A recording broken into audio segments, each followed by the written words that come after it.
Black Amazon of Mars. A novel by Leigh Brackett. Chapter 1. Through all the long cold hours of the Norland night, the Martian had not moved nor spoken.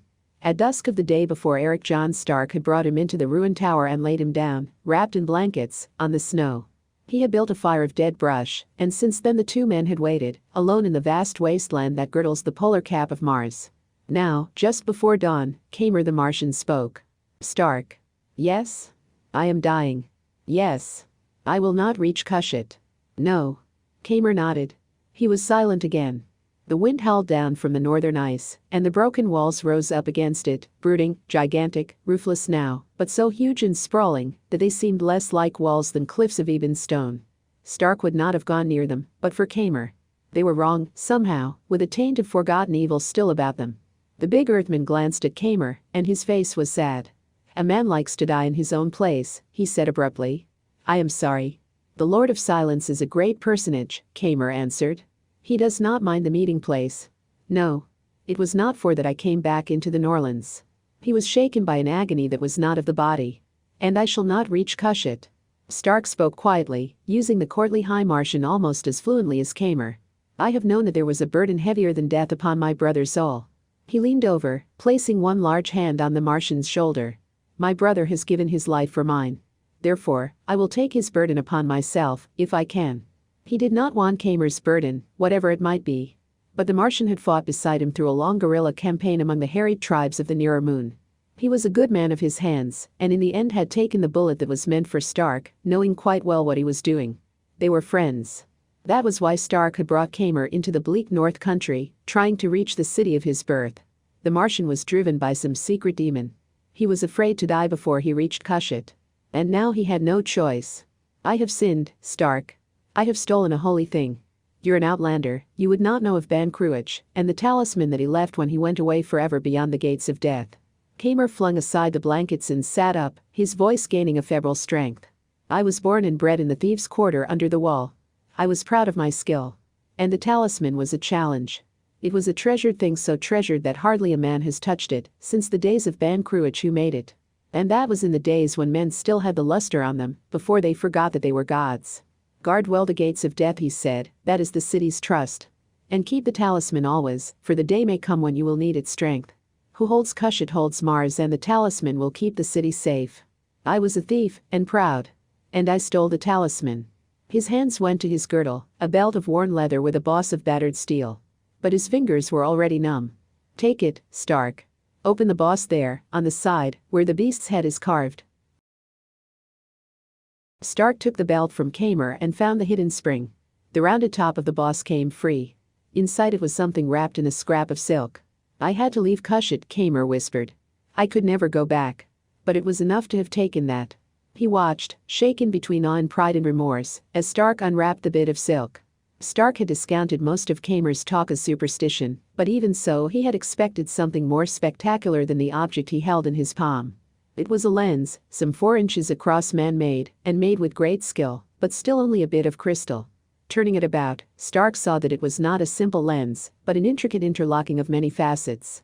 Incredibly complicated, hypnotic if one looked at it too long. What is its use? He asked of Kamer. We are his children. We have forgotten. But there is a legend, a belief that Ban Cruach himself made the talisman as a sign that he would not forget us, and would come back when Cushet is threatened. Back through the gates of death, to teach us again the power that was his. I do not understand, said Stark. What are the gates of death? Kamer answered, it is a pass that opens into the Black Mountains beyond Cushet. The city stands guard before it. Why, no man remembers, except that it is a great trust. His gaze feasted on the talisman. Stark said, you wish me to take this to Cushet? Yes. Yes. And yet Kamer looked at Stark, his eyes filling suddenly with tears. No. The North is not used to strangers. With me, you might have been safe. But alone, no, Stark. You have risked too much already. Go back, out of the Norlands, while you can. He lay back on the blankets. Stark saw that a bluish pallor had come into the hollows of his cheeks. Kamer, he said. And again, Kamer. Yes? Go in peace, Kamer. I will take the talisman to Cushet. The Martian sighed and smiled, and Stark was glad that he had made the promise. The riders of Mech are wolves, said Kamer suddenly. They hunt these Georges. Look out for them. I will. Stark's knowledge of the geography of this part of Mars was vague indeed, but he knew that the mountain valleys of Mech lay ahead, and to the north, between him and Cushit. Kamer had told him of these upland warriors. He was willing to heed the warning. Kamer had done with talking. Stark knew that he had not long to wait. The wind spoke with the voice of a great organ. The moons had set and it was very dark outside the tower, except for the white glimmering of the snow. Stark looked up at the brooding walls, and shivered. There was a smell of death already in the air.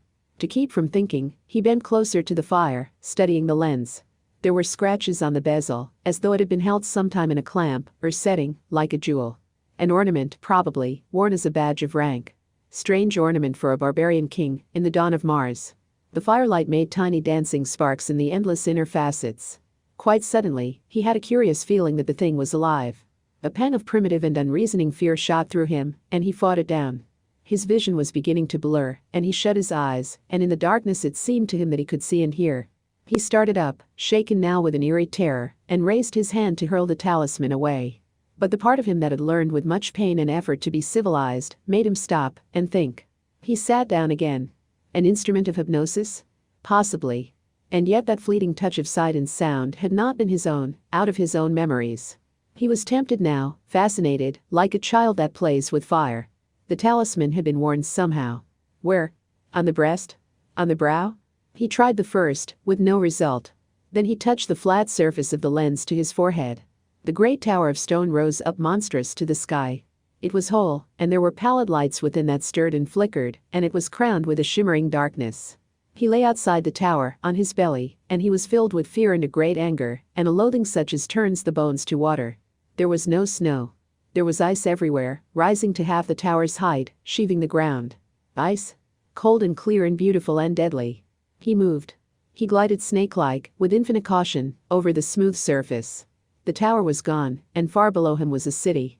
He saw the temples and the palaces, the glittering lovely city beneath him in the ice, blurred and fairy-like and strange, a dream half glimpsed through crystal. He saw the ones that lived there, moving slowly through the streets. He could not see them clearly, only the vague shining of their bodies, and he was glad. He hated them, with a hatred that conquered even his fear, which was great indeed. He was not Eric John Stark. He was Ben Cruach. The tower and the city vanished, swept away on a reeling tide. He stood beneath a scarp of black rock, notched with a single pass. The cliffs hung over him, leaning out their vast bulk as though to crush him, and the narrow mouth of the pass was full of evil laughter where the wind went by. He began to walk forward, into the pass. He was quite alone.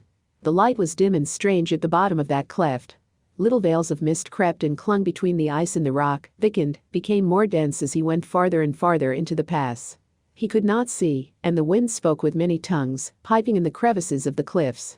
All at once there was a shadow in the mist before him, a dim gigantic shape that moved toward him, and he knew that he looked at death. He cried out. It was Stark who yelled in blind atavistic fear, and the echo of his own cry brought him up standing, shaking in every limb. He had dropped the talisman. It lay gleaming in the snow at his feet, and the alien memories were gone and Kamer was dead. After a time he crouched down, breathing harshly. He did not want to touch the lens again. The part of him that had learned to fear strange gods and evil spirits with every step he took, the primitive aboriginal that lay so close under the surface of his mind, warned him to leave it, to run away. To desert this place of death and ruined stone. He forced himself to take it up. He did not look at it. He wrapped it in the bit of silk and replaced it inside the iron boss, and clasped the belt around his waist. Then he found the small flask that lay with his gear beside the fire and took a long pull, and tried to think rationally of the thing that had happened. Memories. Not his own, but the memories of Ben Cruach, 1,000,000 years ago in the morning of a world. Memories of hate, a secret war against unhuman beings that dwelt in crystal cities, cut in the living ice, and used these ruined towers for some dark purpose of their own. Was that the meaning of the talisman, the power that lay within it?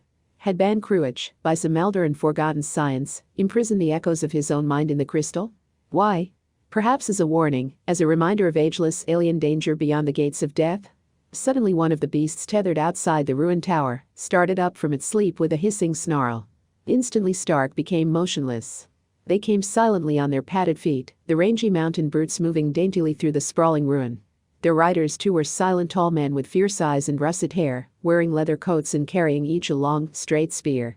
There were a score of them around the tower in the windy gloom. Stark did not bother to draw his gun. He had learned very young the difference between courage and idiocy. He walked out toward them, slowly lest one of them be startled into spearing him, yet not slowly enough to denote fear. And he held up his right hand and gave them greeting. They did not answer him. They sat their restive mounts and stared at him, and Stark knew the Kamer had spoken the truth. These were the riders of Mech, and they were wolves. Chapter 2. Stark waited until they should tire of their own silence. Finally one demanded, "Of what country are you?" He answered, "I am called N'Chaka, the man without a tribe." It was the name they had given him, the half-human aboriginals who had raised him in the blaze and thunder and bitter frosts of Mercury. "A stranger," said the leader, and smiled. He pointed at the dead Kamer and asked, "Did you slay him?" "He was my friend," said Stark. "I was bringing him home to die." Two riders dismounted to inspect the body. One called up to the leader, "He was from Cushat, if I know the breed, Thord. And he has not been robbed." He proceeded to take care of that detail himself. "A stranger," repeated the leader, "Thord. Bound for Cushat, with a man of Cushat. Well, I think you will come with us, stranger." Stark shrugged.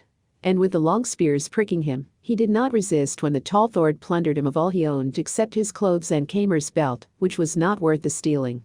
His gun Thord flung contemptuously away. One of the men brought Stark's beast and Kamer's from where they were tethered, and the Earthman mounted as usual, over the violent protest of the creature, which did not like the smell of him. They moved out from under the shelter of the walls, into the full fury of the wind. For the rest of that night, and through the next day and the night that followed it, they rode eastward, stopping only to rest the beasts, and chew on their rations of jerked meat. To Stark, riding a prisoner, it came with full force that this was the North Country, half a world away from the Mars of spaceships and commerce and visitors from other planets. The future had never touched these wild mountains and barren plains. The past held pride enough.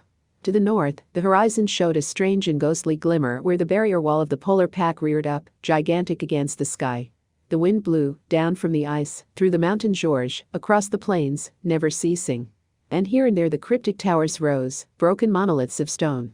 Stark remembered the vision of the talisman, the huge structure crowned with eerie darkness. He looked upon the ruins with loathing and curiosity. The men of Mech could tell him nothing. Thord did not tell Stark where they were taking him, and Stark did not ask. It would have been an admission of fear. In mid-afternoon of the second day they came to a lip of rock where the snow was swept clean, and below it was a sheer drop into a narrow valley. Looking down, Stark saw that on the floor of the valley, up and down as far as he could see, were men and beasts in shelters of hide and brush, and fires burning. By the hundreds, by the several thousand, they camped under the cliffs, and their voices rose up on the thin air in a vast deep murmur that was deafening after the silence of the plains. The war party, gathered now, before the thaw. Stark smiled. He became curious to meet the leader of this army. They found their way single file along a winding track that dropped down the cliff face. The wind stopped abruptly, cut off by the valley walls. They came in among the shelters of the camp. Here the snow was churned and soiled and melted to slush by the fires. There were no women in the camp, no sign of the usual cheerful rabble that follows a barbarian army. There were only men, hillmen and warriors, all tough-handed killers with no thought but battle. They came out of their holes to shout at Thord and his men, and stare at the stranger. Thord was flushed and jovial with importance. "I have no time for you," he shouted back. "I go to speak with the Lord Siren." Stark rode impassively, a dark giant with a face of stone. From time to time he made his beast curvet, and laughed at himself inwardly for doing it. They came at length to a shelter larger than the others, but built exactly the same and no more comfortable. A spear was thrust into the snow beside the entrance, and from it hung a black pennant with a single bar of silver across it, like lightning in a night sky. Beside it was a shield with the same device. There were no guards. Thord dismounted, bidding Stark to do the same. He hammered on the shield with the hilt of his sword, announcing himself. "Lord Siren." "It is Thord with a captive." A voice, toneless and strangely muffled, spoke from within. "Enter, Thord." Thord pushed aside the hide curtain and went in, with Stark at his heels. The dim daylight did not penetrate the interior. Cressets burned, giving off a flickering brilliance and the smell of strong oil. The floor of packed snow was carpeted with furs, much worn.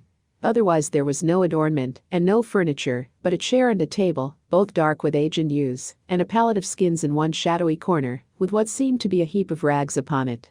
In the chair sat a man. He seemed very tall, in the shaking light of the cressets. From neck to thigh his lean body was cased in black link mail, and under that a tunic of leather, dyed black. Across his knees he held a sable axe, a great thing made for the shearing of skulls, and his hands lay upon it gently, as though it were a toy he loved. His head and face were covered by a thing that Stark had seen before only in very old paintings, the ancient war mask of the inland kings of Mars. Wrought of black and gleaming steel, it presented an unhuman visage of slitted eye holes and a barred slot for breathing. Behind, it sprang out in a thin, soaring sweep, like a dark wing edge on in flight.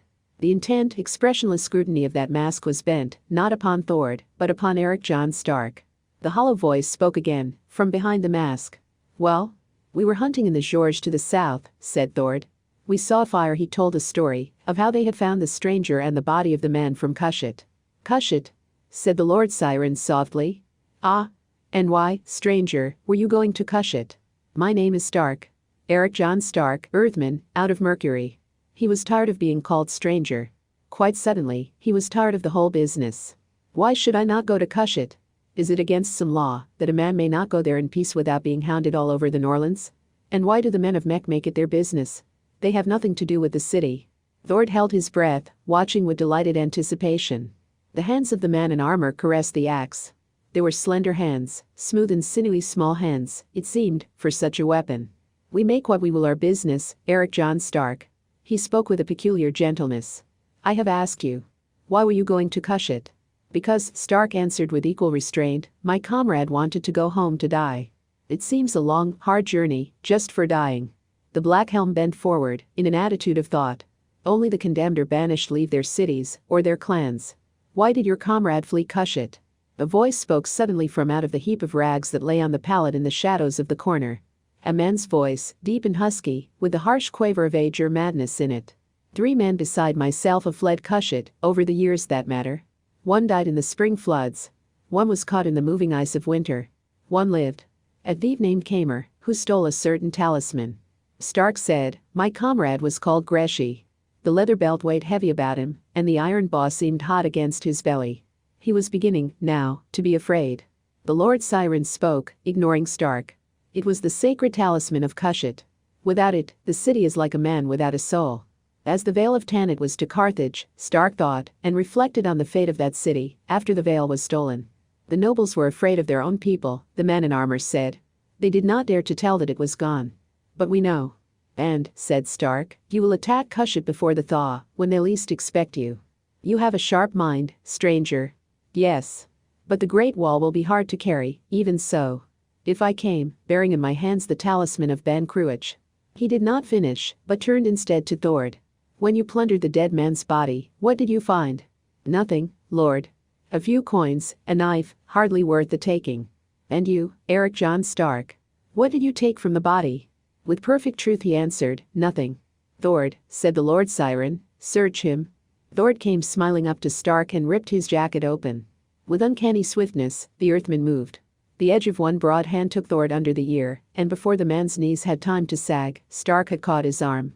He turned, crouching forward, and pitched Thord headlong through the door flap. He straightened and turned again. His eyes held a feral glint. "The man has robbed me once," he said. "It is enough." He heard Thord's men coming. 3 of them tried to jam through the entrance at once, and he sprang at them.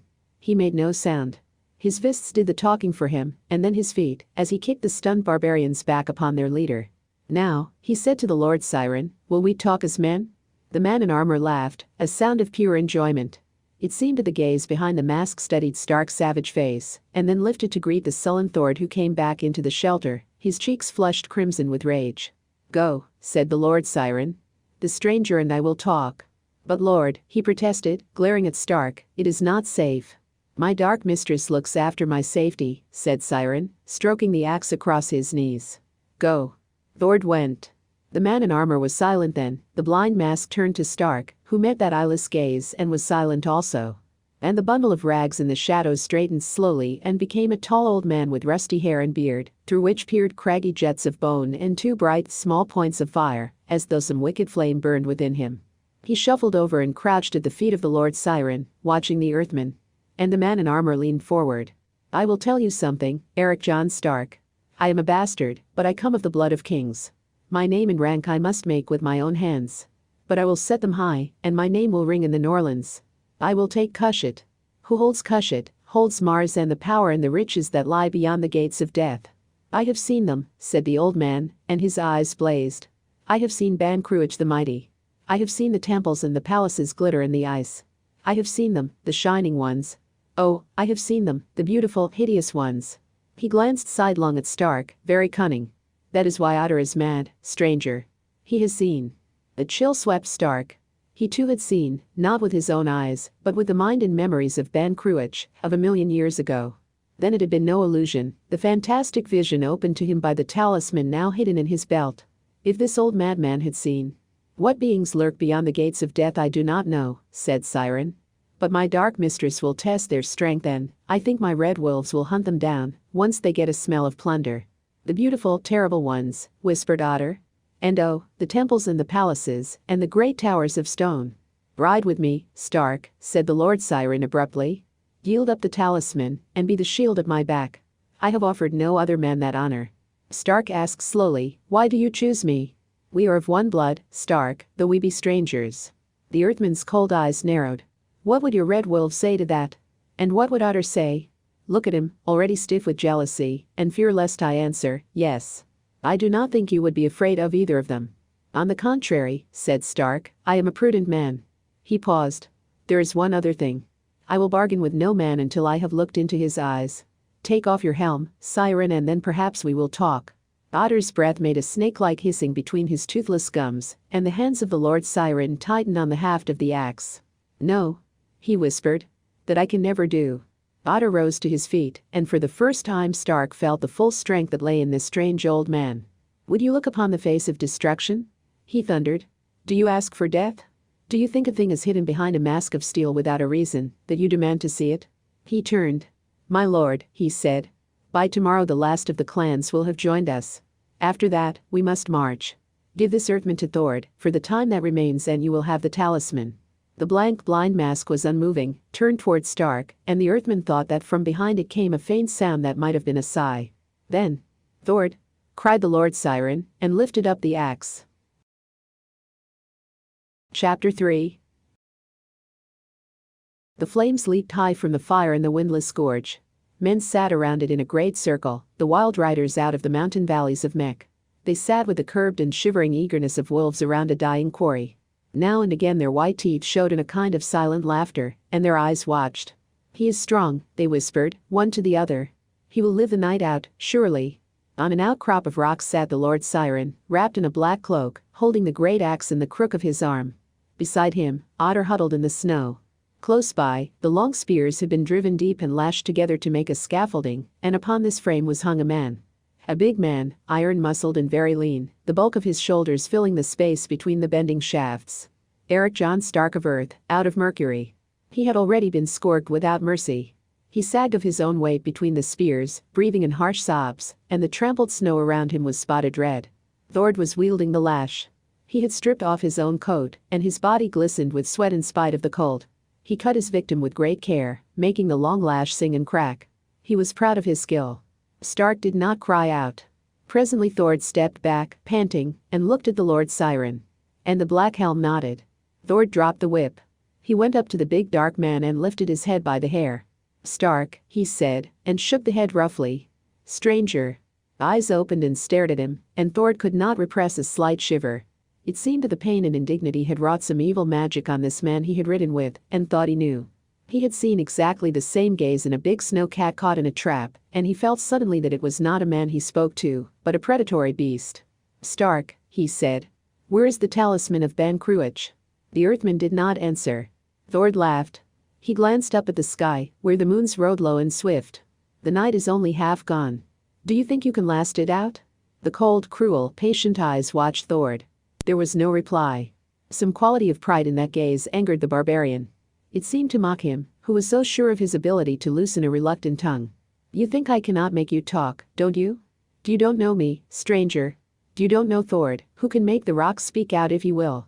He reached out with his free hand and struck Stark across the face. It seemed impossible that anything so still could move so quickly. There was an ugly flash of teeth, and Thord's wrist was caught above the thumb joint. He bellowed, and the iron jaws closed down, worrying the bone. Quite suddenly, Thord screamed. Not for pain, but for panic. And the rows of watching men swayed forward, and even the Lord Siren rose up, startled. Hark! Ran the whispering around the fire. Hark how he growls! Thord had let go of Stark's hair and was beating him about the head with his clenched fist. His face was white. "Werewolf!" he screamed. "Let me go, beast thing! Let me go!" But the dark man clung to Thord's wrist, snarling, and did not hear. After a bit there came the dull crack of bone. Stark opened his jaws. Thord ceased to strike him. He backed off slowly, staring at the torn flesh. Stark had sunk down to the length of his arms. With his left hand, Thord drew his knife. The Lord Siren stepped forward. "Wait, Thord. It is a thing of evil," whispered the barbarian. "Warlock. Werewolf. Beast." He sprang at Stark. The man in armor moved, very swiftly, and the great axe went whirling through the air. It caught Thord squarely where the cords of his neck ran into the shoulder caught, and shore on through. There was a silence in the valley. The Lord Siren walked slowly across the trampled snow and took up his axe again. "I will be obeyed," he said. "And I will not stand for fear, not of God, man, nor devil." He gestured toward Stark. "Cut him down.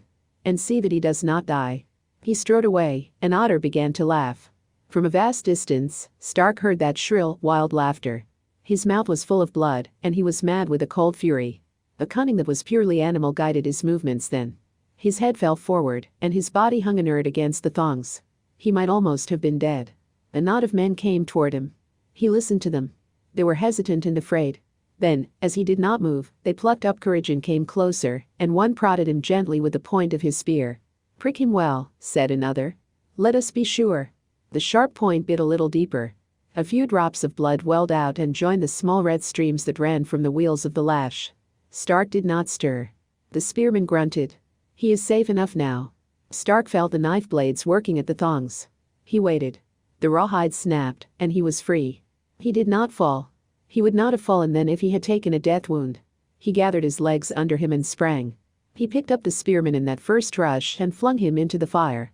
Then he began to run toward the place where the scaly mounts were herded, leaving a trail of blood behind him on the snow. A man loomed up in front of him. He saw the shadow of a spear and swerved, and caught the haft in his two hands. He wrenched it free and struck down with the butt of it, and went on. Behind him he heard voices shouting and the beginning of turmoil. The Lord Siren turned and came back, striding fast. There were men before Stark now, many men, the circle of watchers breaking up because there had been nothing more to watch. He gripped the long spear. It was a good weapon, better than the flint-tipped stick with which the boy in Chaka had hunted the giant lizard of the rocks. His body curved into a half-crouch. He voiced one cry, the challenging scream of a predatory killer, and went in among the men. He did slaughter with that spear. They were not expecting attack. They were not expecting anything. Stark had sprung to life too quickly. And they were afraid of him. He could smell the fear on them. Fear not of a man like themselves, but of a creature less and more than man. He killed, and was happy. They fell away from him, the wild riders of Mech. They were sure now that he was a demon. He raged among them with the bright spear, and they heard again that sound that should not have come from a human throat, and their superstitious terror rose and sent them scrambling out of his path, trampling on each other in childish panic. He broke through, and now there was nothing between him and escape, but two mounted men who guarded the herd. Being mounted, they had more courage. They felt that even a warlock could not stand against their charge. They came at him as he ran, the padded feet of their beasts making a muffled drumming in the snow. Without breaking stride, Stark hurled his spear. It drove through one man's body and tumbled him off, so that he fell under his comrade's mount and fouled its legs. It staggered and reared up, hissing, and Stark fled on. Once he glanced over his shoulder. Through the milling, shouting crowd of men he glimpsed a dark, mailed figure with a winged mask, going through the ruck with a loping stride, and bearing a sable axe raised high for the throwing. Stark was close to the herd now. And they caught his scent. The Norland brutes had never liked the smell of him, and now the reek of blood upon him was enough in itself to set them wild. They began to hiss and snarl uneasily, rubbing their reptilian flanks together as they wheeled around, staring at him with lambent eyes. He rushed them, before they should quite decide to break. He was quick enough to catch one by the fleshy comb that served it for a forelock, held it with savage indifference to its squealing, and leaped to its back.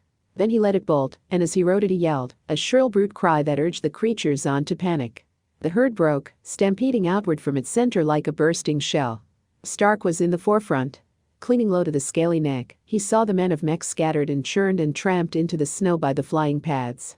In and out of the shelters, kicking the brush walls down, lifting up their harsh reptilian voices, they went racketing through the camp, leaving behind them wreckage as of a storm. And Stark went with them. He snatched a cloak from off the shoulders of some petty chieftain as he went by, and then, twisting cruelly on the fleshy comb, beating with his fist at the creature's head, he got his mount turned in the way he wanted it to go, down the valley. He caught one last glimpse of the Lord Siren, fighting to hold one of the creatures long enough to mount, and then a dozen striving bodies surged around him, and Stark was gone. The beast did not slacken pace. It was as though it thought it could outrun the alien, bloody thing that clung to its back. The last fringes of the camp shot by and vanished in the gloom, and the clean snow of the lower valley lay open before it. The creature laid its belly to the ground and went, the white spray spurting from its heels. Stark hung on. His strength was gone now, run out suddenly with the battle madness. He became conscious now that he was sick and bleeding, that his body was one cruel pain. In that moment, more than in the hours that had gone before, he hated the black leader of the clans of Mech. That flight down the valley became a sort of ugly dream. Stark was aware of rock walls reeling past, and then they seemed to widen away, and the wind came out of nowhere like the stroke of a great hammer, and he was on the open moors again. The beast began to falter and slow down. Presently it stopped. Stark scooped up snow to rub on his wounds. He came near to fainting, but the bleeding stopped, and after that the pain was numbed to a dull ache. He wrapped the cloak around him and urged the beast to go on, gently this time, patiently, and after it had breathed it obeyed him, settling into the shuffling pace it could keep up for hours. He was 3 days on the moors. Part of the time he rode in a sort of stupor, and part of the time he was feverishly alert, watching the skyline. Frequently he took the shapes of thrusting rocks for riders, and found what cover he could, until he was sure they did not move. He was afraid to dismount, for the beast had no bridle. When it halted to rest he remained upon its back, shaking, his brow beaded with sweat. The wind scoured his tracks clean as soon as he made them. Twice, in the distance, he did see riders, and one of those times he burrowed into a tall drift and stayed there for several hours. The ruined towers marched with him across the bitter land, lonely giants 50 miles apart. He did not go near them. He knew that he wandered a good bit, but he could not help it, and it was probably his salvation. In those tortured badlands, riven by ages of frost and flood, one might follow a man on a straight track between 2 points. But to find a single rider lost in that wilderness was a matter of sheer luck, and the odds were with Stark. One evening at sunset he came out upon a plain that sloped upward to a black and towering scarp, notched with a single pass. The light was level and blood-red, glittering on the frosty rock, so that it seemed the throat of the pass was aflame with evil fires. To Stark's mind, essentially primitive and stripped now of all its acquired reason, that narrow cleft appeared as the doorway to the dwelling place of demons as horrible as the fabled creatures that roam the dark side of his native world. He looked long at the gates of death, and a dark memory crept into his brain. Memory of that nightmare experience when the talisman had made him seem to walk into that frightful pass, not as Stark, but as Ban Cruach. He remembered Otter's words, "I have seen Ban Cruach the mighty." Was he still there beyond those darkling gates, fighting his unimagined war, alone? Again, in memory, Stark heard the evil piping of the wind. Again, the shadow of a dim and terrible shape loomed up before him. He forced remembrance of that vision from his mind, by a great effort. He could not turn back now. There was no place to go. His weary beast plodded on, and now Stark saw as in a dream that a great walled city stood guard before that awful gate. He watched the city glide toward him through a crimson haze, and fancied he could see the ages clustered like birds around the towers. He had reached Cushat, with the talisman of Ban Cruach still strapped in the blood-stained belt around his waist. Chapter 4. He stood in a large square, lined about with hucksters' stalls and the booths of wine cellars. Beyond were buildings, streets, a city. Stark got a blurred impression of a grand and brooding darkness, bulking huge against the mountains, as bleak and proud as they, and quite as ancient, with many ruins and deserted quarters. He was not sure how he had come there, but he was standing on his own feet, and someone was pouring sour wine into his mouth. He drank it greedily. There were people around him, jostling, chattering, demanding answers to their questions. A girl's voice said sharply, "Let him be. Can't you see he's hurt?" Stark looked down. She was slim and ragged, with black hair and large eyes yellow as a cat's. She held a leather bottle in her hands. She smiled at him and said, "I'm Thanos. Will you drink more wine?" "I will," said Stark, and did, and then said, "Thank you, Thanos." He put his hand on her shoulder, to steady himself. It was a supple shoulder, surprisingly strong. He liked the feel of it. The crowd was still churning around him, growing larger, and now he heard the tramp of military feet.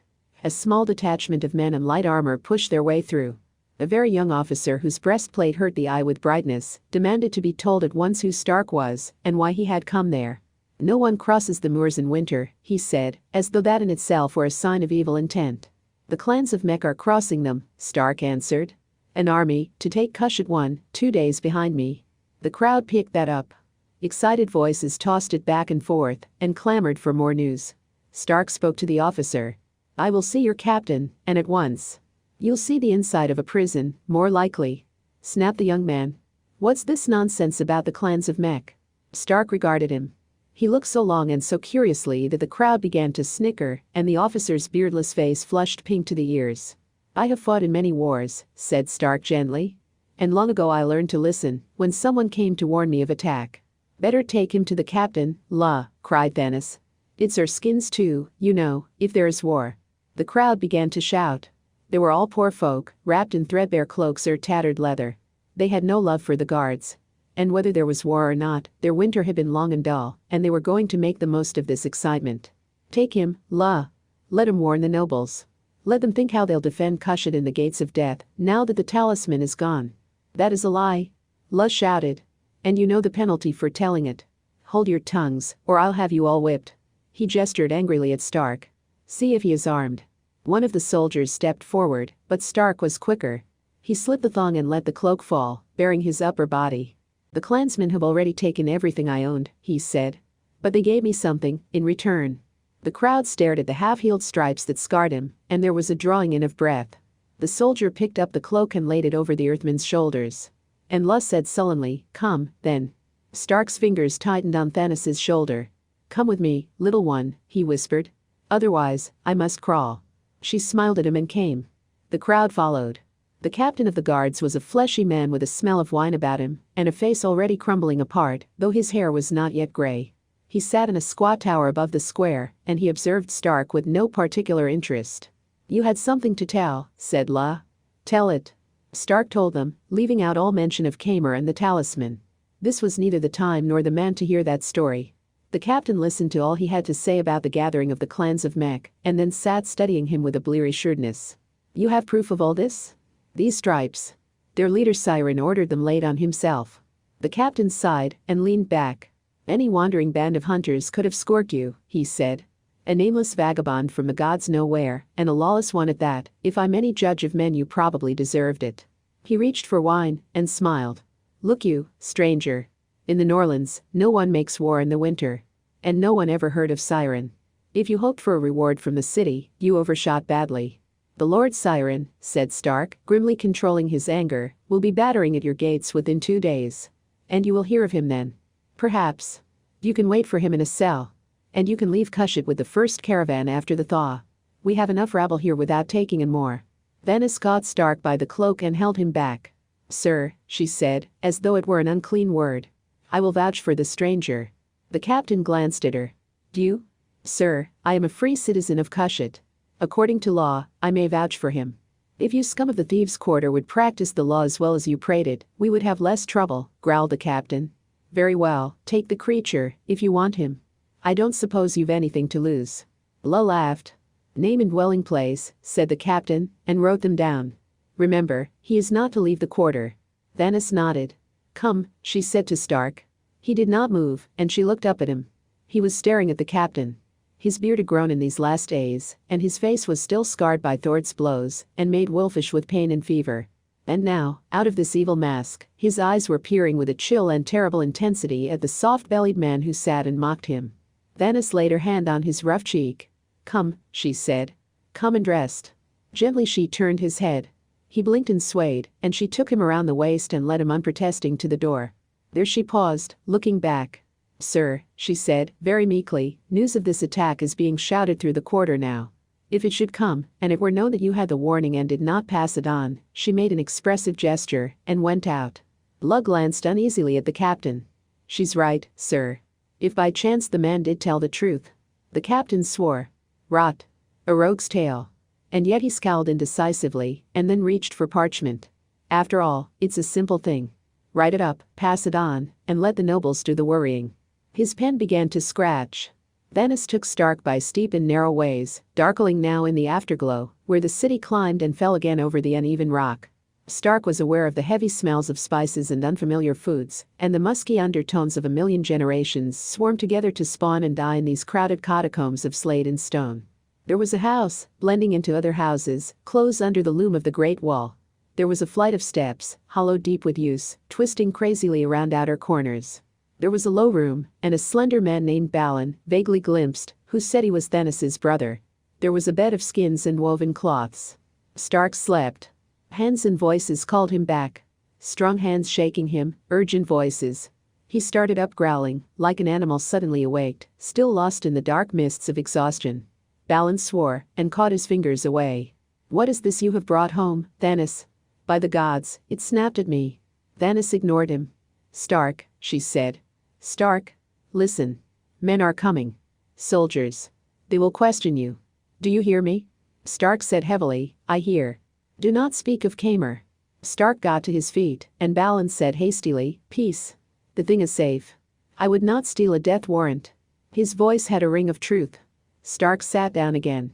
It was an effort to keep awake. There was clamor in the street below. It was still night. Balin said carefully, "Tell them what you told the captain, nothing more. They will kill you if they know." A rough hand thundered at the door, and a voice cried, "Open up." Balin sauntered over to lift the bar. Stannis sat beside Stark, her hand touching his. Stark rubbed his face. He had been shaved and washed, his wounds rubbed with salve. The belt was gone, and his blood-stained clothing. He realized only then that he was naked, and drew a cloth around him. Stannis whispered, "The belt is there on that peg, under your cloak." Balin opened the door, and the room was full of men. Stark recognized the captain. There were others, 4 of them, young, old, intermediate, annoyed at being hauled away from their beds and their gaming tables at this hour. The 6th man wore the jeweled cuirass of a noble. He had a nice, a kind face. Gray hair, mild eyes, soft cheeks. A fine man, but ludicrous in the trappings of a soldier. "Is this the man?" he asked, and the captain nodded. "Yes." It was his turn to say sir. Balin brought a chair. He had a fine flourish about him. He wore a crimson jewel in his left ear, and every line of him was quick and sensitive, instinct with mockery. His eyes were brightly cynical, in a face worn lean with years of merry sinning. Stark liked him. He was a civilized man. They all were the noble, the captain, the lot of them. So civilized that the origins of their culture were forgotten half an age before the first clay brick was laid in Babylon. Too civilized, Stark thought. Peace had drawn their fangs and cut their claws. He thought of the wild clansmen coming fast across the snow, and felt a certain pity for the men of Cushat. The noble sat down. "This is a strange tale you bring, Wanderer. I would hear it from your own lips." Stark told it. He spoke slowly, watching every word, cursing the weariness that fogged his brain. The noble, who was called Rogaine, asked him questions. Where was the camp? How many men? What were the exact words of the Lord Siren, and who was he? Stark answered, with meticulous care. Rogaine sat for some time lost in thought. He seemed worried and upset, one hand playing aimlessly with the hilt of his sword. A scholar's hand, without a callus on it. "There is one thing more," said Rogaine. "What business had you on the moors in winter?" Stark smiled. "I am a wanderer by profession." "Outlaw?" asked the captain, and Stark shrugged. "Mercenary is a kinder word." Rogaine studied the pattern of stripes on the earthman's dark skin. "Why did the Lord Siren, so-called, order you scourged?" "I had thrashed one of his chieftains." Rogaine sighed and rose. He stood regarding Stark from under brooding brows, and at length he said, "It is a wild tale. I can't believe it, and yet, why should you lie?" He paused, as though hoping that Stark would answer that and relieve him of worry. Stark yawned. "The tale is easily proved. Wait a day or 2. "I will arm the city," said Rogaine. "I dare not do otherwise. But I will tell you this." An astonishing unpleasant look came into his eyes. "If the attack does not come, if you have set a whole city by the ears for nothing, I will have you flayed alive, and your body tumbled over the wall for the carrion birds to feed on." He strode out, taking his retinue with him. Balin smiled. "He will do it, too," he said, and dropped the bar. Stark did not answer. He stared at Balin, and then at Stannis, and then at the belt hanging on the peg, in a curiously blank and yet penetrating fashion, like an animal that thinks its own thoughts. He took a deep breath. Then, as though he found the air clean of danger, he rolled over and went instantly to sleep. Balin lifted his shoulders expressively. He grinned at Stannis. "Are you positive it's human?"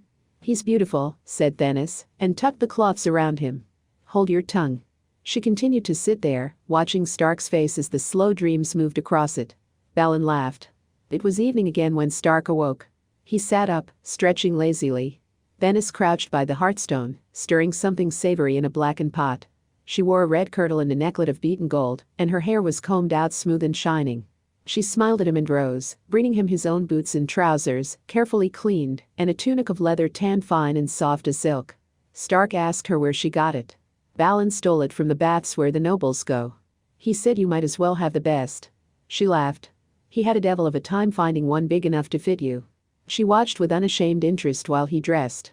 Stark said, "Don't burn the soup." She put her tongue out at him. "Better be proud of that fine hide while you have it," she said. "There's no sign of attack." Stark was aware of sounds that had not been there before: the pacing of men on the wall above the house, the calling of the watch. Cushat was armed and ready and his time was running out. He hoped the siren had not been delayed on the moors. Venice said, "I should explain about the belt.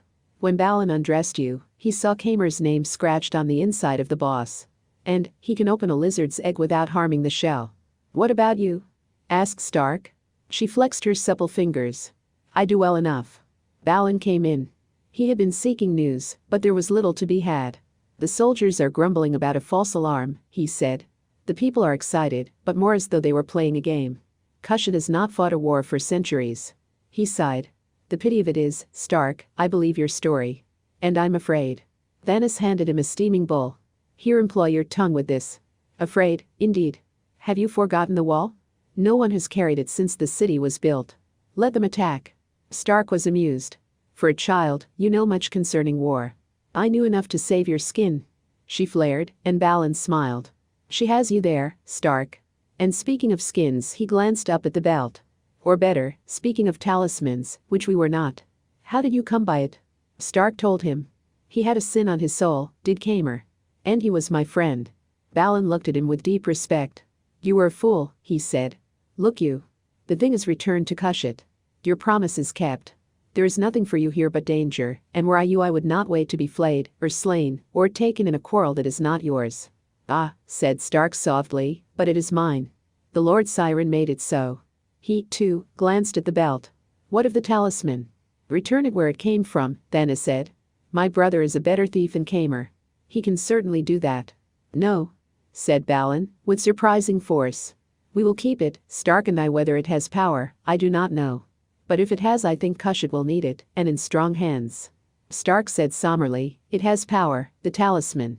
Whether for good or evil, I don't know." They looked at him, startled. But a touch of awe seemed to repress their curiosity. He could not tell them. He was, somehow, reluctant to tell anyone of that dark vision of what lay beyond the gates of death, which the talisman of Ban Cruach had lent him. Balin stood up. "Well, for good or evil, at least the sacred relic of Ban Cruach has come home." He yawned. "I am going to bed. Will you come, Venice, or will you stay and quarrel with our guest?" "I will stay," she said, "and quarrel." "Ah, well." Balin sighed puckishly. "Good night." He vanished into an inner room. Stark looked at Venice. She had a warm mouth, and her eyes were beautiful and full of light. He smiled, holding out his hand. The night wore on, and Stark lay drowsing. Venice had opened the curtains. Wind and moonlight swept together into the room, and she stood leaning upon the sill, above the slumbering city. The smile that lingered in the corners of her mouth was sad and far away, and very tender. Stark stirred uneasily, making small sounds in his throat. His motions grew violent. Venice crossed the room and touched him. Instantly he was awake. "Animal," she said softly. "Do you dream?" Stark shook his head. His eyes were still clouded, though not with sleep. "Blood," he said, "heavy in the wind." "I smell nothing but the dawn," she said, and laughed. Stark rose. "Get Balin. I'm going up on the wall." She did not know him now. "What is it, Stark? What's wrong?" "Get Balin." Suddenly it seemed that the room stifled him.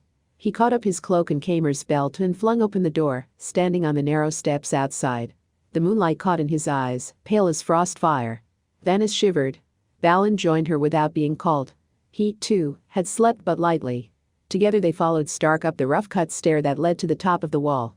He looked southward, where the plain ran down from the mountains and spread away below Cushat. Nothing moved out there. Nothing marred the empty wideness. But Stark said, "They will attack at dawn." Chapter 5. They waited. Some distance away a guard leaned against the parapet, huddled in his cloak. He glanced at them incuriously. It was bitterly cold. The wind came whistling down through the gates of death, and below in the streets the watchfires shuddered and flared. They waited, and still there was nothing. Balin said impatiently, "How can you know they're coming?" Stark shivered, a shallow rippling of the flesh that had nothing to do with cold, and every muscle of his body came alive. Phobos plunged downward. The moonlight dimmed and changed, and the plain was very empty, very still. They will wait for darkness. They will have an hour or so, between moonset and dawn. Venice muttered, "Dreams. Besides, I'm cold." She hesitated, and then crept in under Balin's cloak. Stark had gone away from her. She watched him sulkily where he leaned upon the stone. He might have been part of it, as dark and unstirring. Deimos sank low toward the west. Stark turned his head, drawn inevitably to look toward the cliffs above Cushat, soaring upward to blot out half the sky.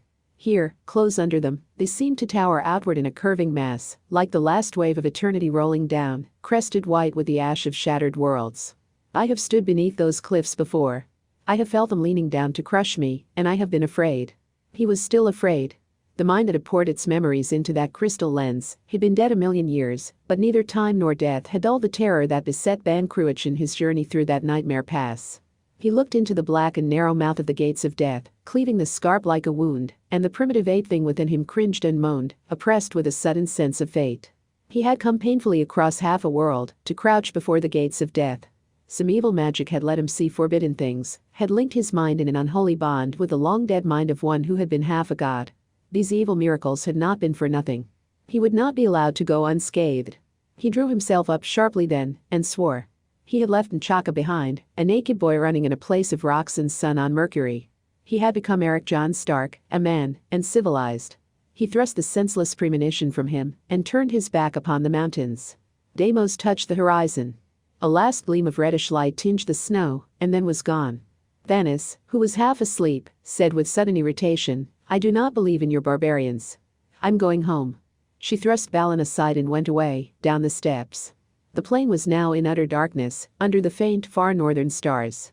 Stark settled himself against the parapet. There was a sort of timeless patience about him. Balin envied it. He would have liked to go with Venice.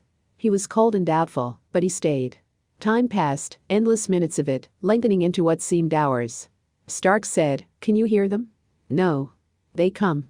His hearing, far keener than Balin's, picked up the little sounds, the vast inchoate rustling of an army on the move in stealth and darkness. Light-armed men, hunters, used to stalking wild beasts in the show. They could move softly, very softly. "I hear nothing," Balin said, and again they waited. The westering stars moved toward the horizon, and at length in the east a dim pallor crept across the sky. The plain was still shrouded in night, but now Stark could make out the high towers of the king's city of Cushat, ghostly and indistinct the ancient proud high towers of the rulers and their nobles, set above the crowded quarters of merchants and artisans and thieves.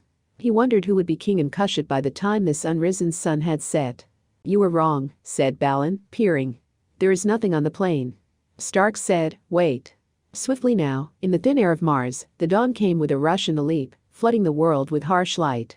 It flashed in cruel brilliance from sword blades, from spearheads, from helmets and burnished mail, from the war harness of beasts, glistened on bare russet heads and coats of leather, set the banners of the clans to burning, crimson and gold and green, bright against the snow. There was no sound, not a whisper, in all the land. Somewhere a hunting horn sent forth one deep cry to split the morning. Then burst out the wild skirling of the mountain pipes and the broken thunder of drums, and a wordless scream of exultation that rang back from the wall of Cushat, like the very voice of battle. The men of Mech began to move.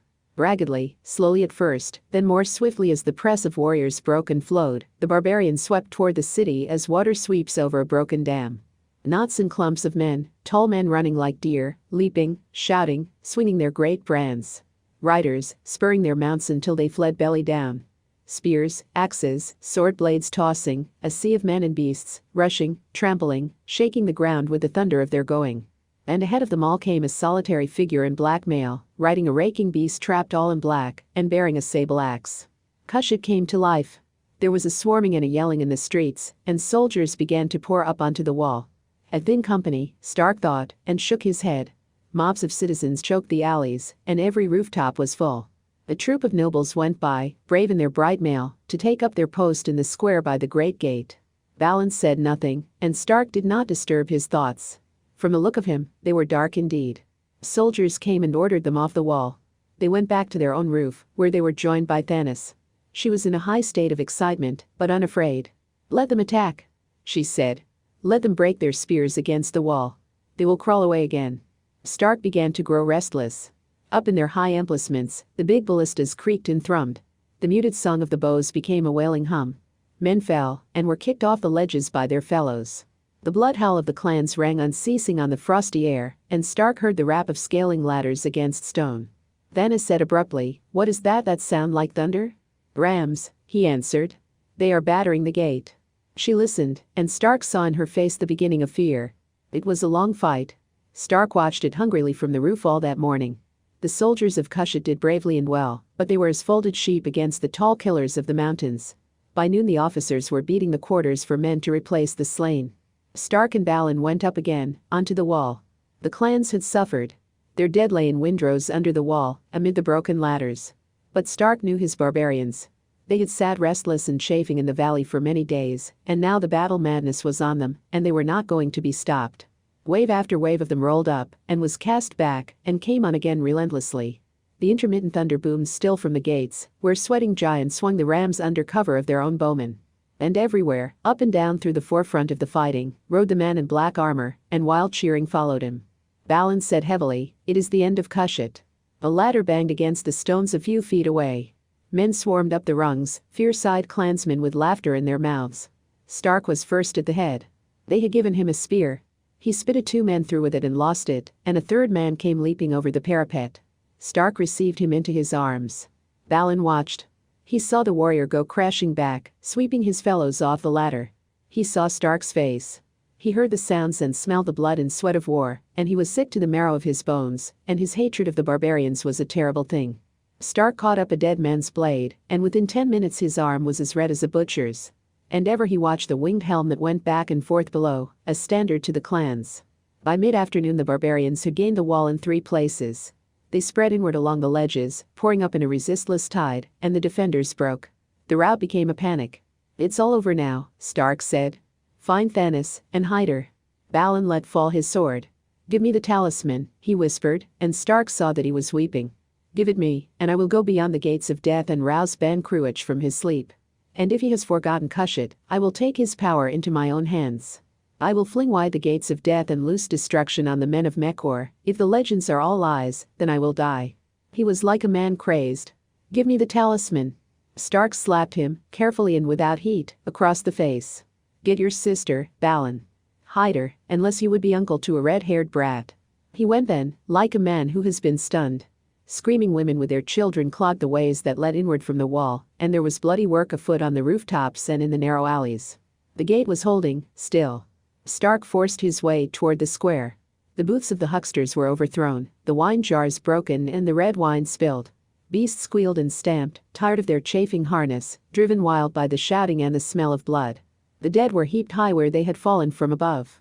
They were all soldiers here, clinging grimly to their last foothold. The deep song of the rams shook the very stones.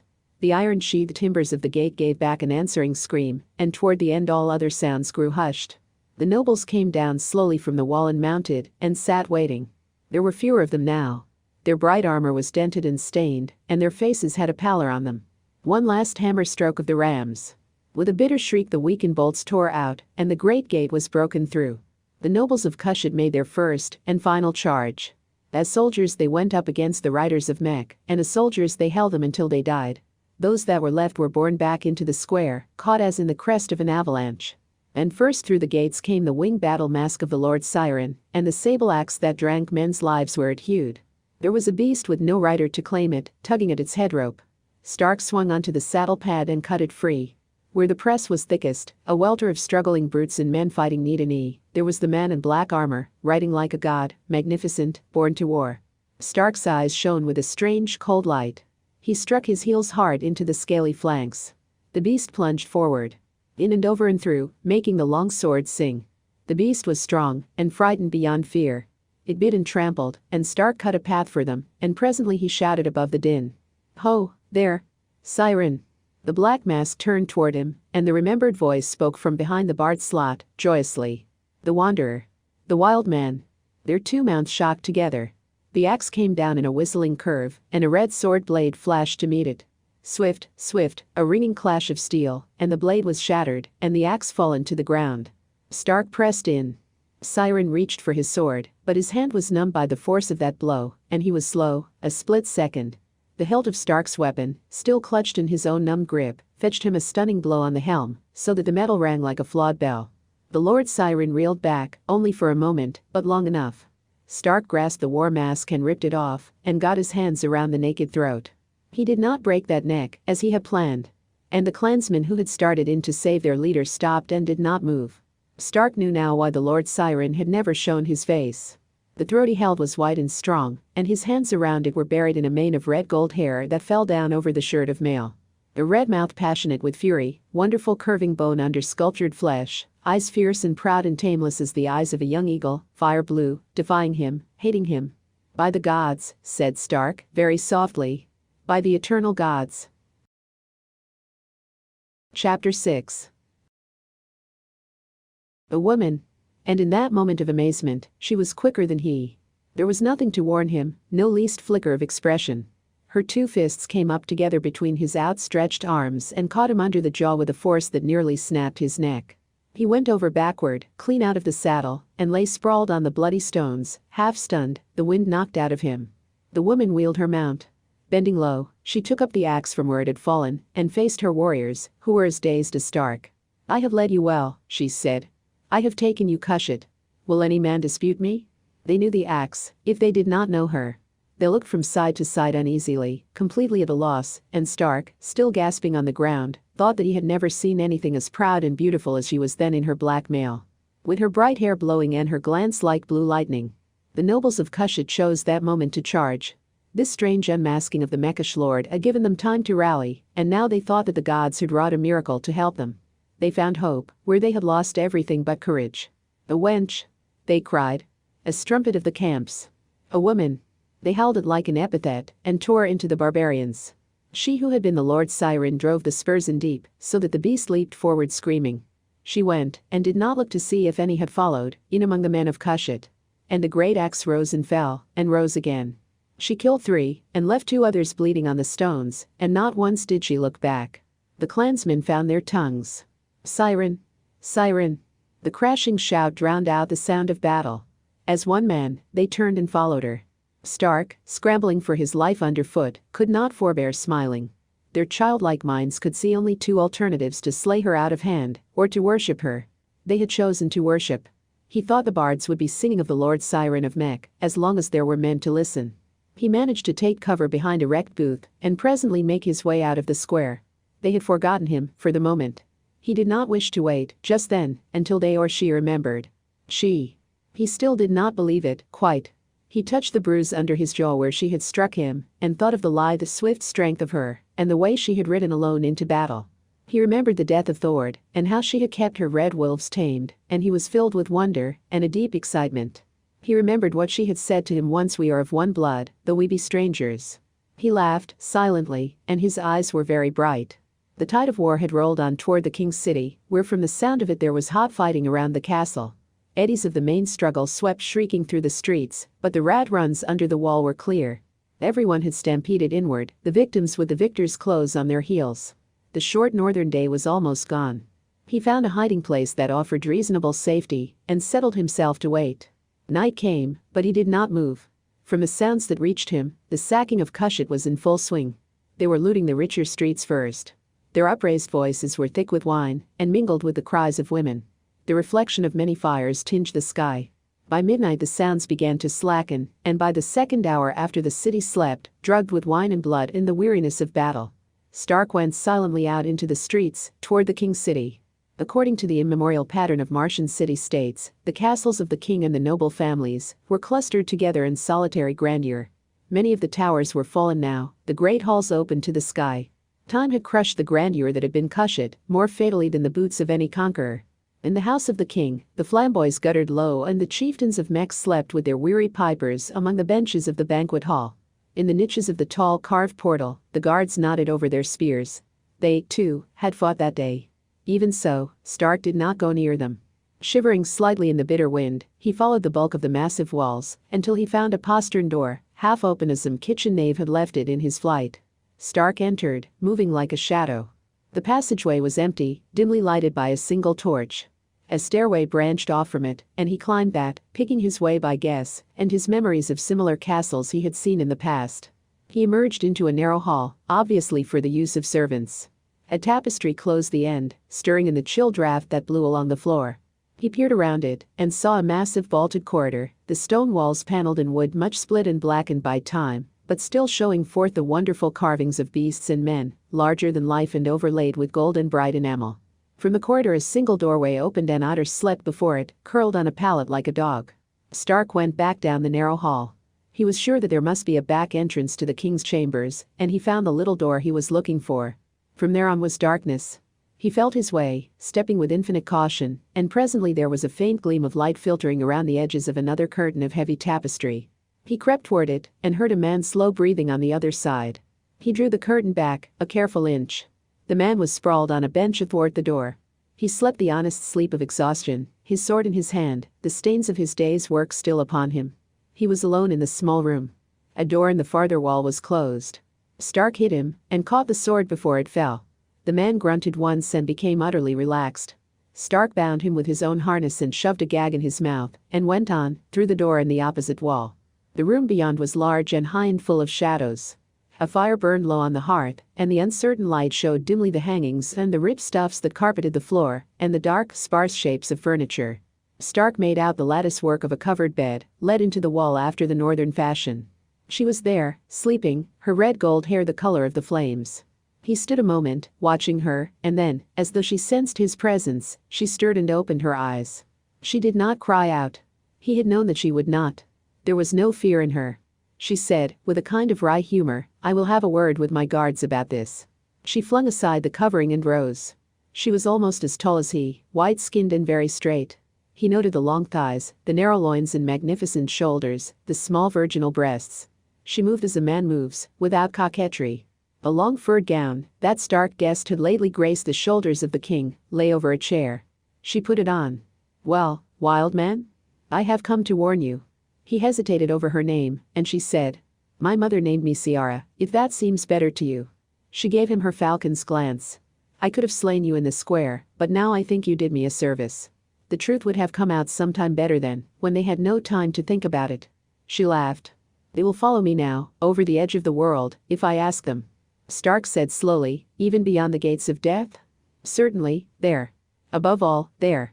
She turned to one of the tall windows and looked out at the cliffs and the high notch of the pass, touched with greenish silver by the little moons.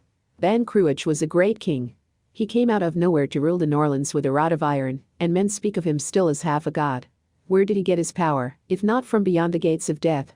Why did he go back there at the end of his days, if not to hide away his secret? Why did he build Kusha to guard the pass forever, if not to hoard that power out of reach of all the other nations of Mars? Yes, Stark.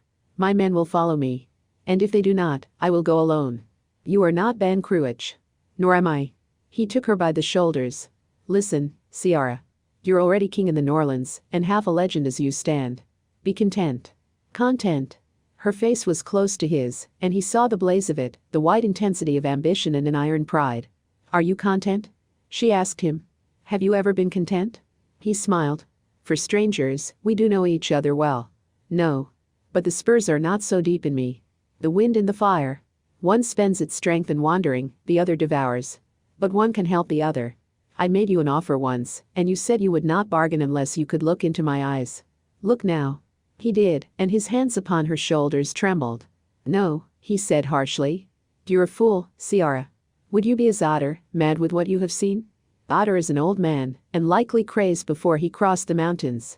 Besides, I am not Otter. Stark said somberly, even the bravest may break. Ban Cruach himself.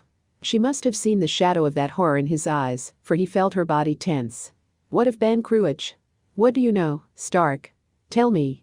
He was silent, and she went from him angrily. You have the talisman, she said. That I am sure of. And if need be, I will flay you alive to get it. She faced him across the room. But whether I get it or not, I will go through the gates of death. I must wait, now, until after the thaw.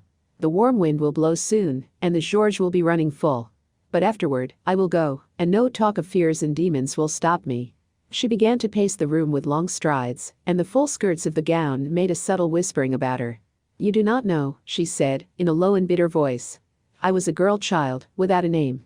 By the time I could walk, I was a servant in the house of my grandfather. The two things that kept me living were pride and hate. I left my scrubbing of floors to practice arms with the young boys. I was beaten for it every day, but every day I went. I knew even then that only force would free me. And my father was a king's son, a good man of his hands. His blood was strong in me. I learned." She held her head very high. She had earned the right to hold it so. She finished quietly. "I have come a long way. I will not turn back now. Ciara." Stark came and stood before her. "I am talking to you as a fighting man, an equal. There may be power behind the gates of death, I do not know. But this I have seen: madness, horror, an evil that is beyond our understanding. I think you will not accuse me of cowardice. And yet I would not go into that pass for all the power of all the kings of Mars." Once started, he could not stop. The full force of that dark vision of the talisman swept over him again in memory. He came closer to her, driven by the need to make her understand. "Yes, I have the talisman. And I have had a taste of its purpose. I think Ban Cruach left it as a warning, so that none would follow him. I have seen the temples and the palaces glitter in the ice. I have seen the gates of death not with my own eyes, Ciara, but with his. With the eyes and the memories of Ban Cruach." He had caught her again, his hands strong on her strong arms. "Will you believe me, or must you see for yourself the dreadful things that walk those buried streets, the shapes that rise from nowhere in the mists of the pass?" Her gaze burned into his. Her breath was hot and sweet upon his lips, and she was like a sword between his hands, shining and unafraid. "Give me the talisman. Let me see." He answered furiously, "You are mad. As mad as Otter." And he kissed her, in a rage, in a panic, lest all that beauty be destroyed, a kiss as brutal as a blow, that left him shaken. She backed away slowly, one step, and he thought she would have killed him. He said heavily, "If you will see, you will. The thing is here." He opened the boss and laid the crystal in her outstretched hand. He did not meet her eyes. "Sit down. Hold the flat side against your brow." She sat, in a great chair of carven wood. Stark noticed that her hand was unsteady, her face the color of white ash. He was glad she did not have the axe where she could reach it. She did not play at anger. For a long moment she studied the intricate lens, the incredible depository of a man's mind. Then she raised it slowly to her forehead. He saw her grow rigid in the chair. How long he watched beside her he never knew. Seconds, an eternity. He saw her eyes turn blank and strange, and a shadow came into her face, changing it subtly, altering the lines, so that it seemed almost a stranger was peering through her flesh. All at once, in a voice that was not her own, she cried out terribly, "O gods of Mars!" The talisman dropped rolling to the floor, and Ciara fell forward into Stark's arms. He thought at first that she was dead. He carried her to the bed, in an agony of fear that surprised him with its violence, and laid her down, and put his hand over her heart. It was beating strongly. Relief that was almost a sickness swept over him. He turned, searching vaguely for wine, and saw the talisman. He picked it up and put it back inside the boss. A jeweled flagon stood on a table across the room. He took it and started back, and then, abruptly, there was a wild clamor in the hall outside, and Otter was shouting Ciara's name, pounding on the door. It was not barred. In another moment they would burst through, and he knew that they would not stop to inquire what he was doing there. He dropped the flagon and went out swiftly, the way he had come. The guard was still unconscious. In the narrow hall beyond, Stark hesitated. A woman's voice was rising high above the tumult in the main corridor, and he thought he recognized it. He went to the tapestry curtain and looked for the second time around its edge. The lofty space was full of men, newly wakened from their heavy sleep, and as nervous as so many bears. Thanis struggled in the grip of two of them. Her scarlet kirtle was torn, her hair flying in wild elf locks, and her face was the face of a mad thing. The whole story of the doom of Cushat was written large upon it. She screamed again and again, and would not be silenced. "Tell her, the witch that leads you. Tell her that she is already doomed to death, with all her army." Otter opened up the door of Ciara's room. Thanis surged forward. She must have fled through all that castle before she was caught, and Stark's heart ached for her. "You!" She shrieked through the doorway, and poured out all the filth of the quarter upon Ciara's name. "Balin has gone to bring doom upon you. He will open wide the gates of death, and then you will die. Die. Die." Stark felt the shock of a terrible dread, as he let the curtain fall. Mad with hatred against conquerors, Balin had fulfilled his raging promise, and had gone to fling open the gates of death. Remembering his nightmare vision of the shining, evil ones whom Ban Cruach had long ago prisoned beyond those gates, Stark felt a sickness grow within him as he went down the stair and out the postern door. It was almost dawn. He looked up at the brooding cliffs, and it seemed to him that the wind in the pass had a sound of laughter that mocked his growing dread. He knew what he must do, if an ancient, mysterious horror was not to be released upon Cushat. I may still catch Balin before he has gone too far. If I don't. He dared not think of that. He began to walk very swiftly through the night streets, toward the distant, towering gates of death. Chapter 7. It was past noon. He had climbed high toward the saddle of the pass. Cushat lay small below him, and he could see now the pattern of the gorge, cut ages deep in the living rock, that carried the spring torrents of the watershed around the mighty ledge on which the city was built. The pass itself was channeled, but only by its own snows and melting ice. It was too high for a watercourse. Nevertheless, Stark thought, a man might find it hard to stay alive if he were caught there by the thaw. He had seen nothing of Balin. The gods knew how many hours' start he had. Stark imagined him, scrambling wild-eyed over the rocks, driven by the same madness that had sent Thanos up into the castle to call down destruction on Ciara's head. The sun was brilliant but without warmth. Stark shivered, and the icy wind blew strong. The cliffs hung over him, vast and sheer and crushing, and the narrow mouth of the pass was before him. He would go no farther. He would turn back, now. But he did not. He began to walk forward, into the gates of death. The light was dim and strange at the bottom of that cleft. Little veils of mist crept and clung between the ice and the rock, thickened, became more dense as he went farther and farther into the pass. He could not see, and the wind spoke with many tongues, piping in the crevices of the cliffs. The steps of the earthmen slowed and faltered. He had known fear in his life before. But now he was carrying the burden of two men's terrors, Ban Cruach's, and his own. He stopped, enveloped in the clinging mist. He tried to reason with himself that Ban Cruach's fears had died 1,000,000 years ago, that Otter had come this way and lived, and Balin had come also. But the thin veneer of civilization sloughed away and left him with the naked bones of truth. His nostrils twitched to the smell of evil, the subtle unclean taint that only a beast, or one as close to it as he, can sense and know. Every nerve was a point of pain, raw with apprehension. An overpowering recognition of danger, hidden somewhere, mocking at him, made his very body change, draw in upon itself and flatten forward, so that when at last he went on again, he was more like a 4-footed thing than a man walking upright. Infinitely wary, silent, moving surely over the ice and the tumbled rock, he followed Balin. He had ceased to think. He was going now on sheer instinct. The pass led on and on. It grew darker, and in the dim uncanny twilight, there were looming shapes that menaced him, and ghostly wings that brushed him, and a terrible stillness that was not broken by the eerie voices of the wind. Rock and mist and ice. Nothing that moved or lived. And yet the sense of danger deepened, and when he paused the beating of his heart was like thunder in his ears. Once, far away, he thought he heard the echoes of a man's voice crying, but he had no sight of Balin. The pass began to drop, and the twilight deepened into a kind of sickly night. On and down, more slowly now, crouching, slinking, heavily oppressed, tempted to snarl at boulders and tear at wraiths of fog. He had no idea of the miles he had traveled. But the ice was thicker now, the cold intense. The rock walls broke off sharply. The mist thinned. The pallid darkness lifted to a clear twilight. He came to the end of the gates of death. Stark stopped. Ahead of him, almost blocking the end of the pass, something dark and high and massive loomed in the thinning mists. It was a great cairn, and upon it sat a figure, facing outward from the gates of death, as though it kept watch over whatever country lay beyond. The figure of a man in antique Martian armor. After a moment, Stark crept toward the cairn. He was still almost all savage, torn between fear and fascination. He was forced to scramble over the lower rocks of the cairn itself.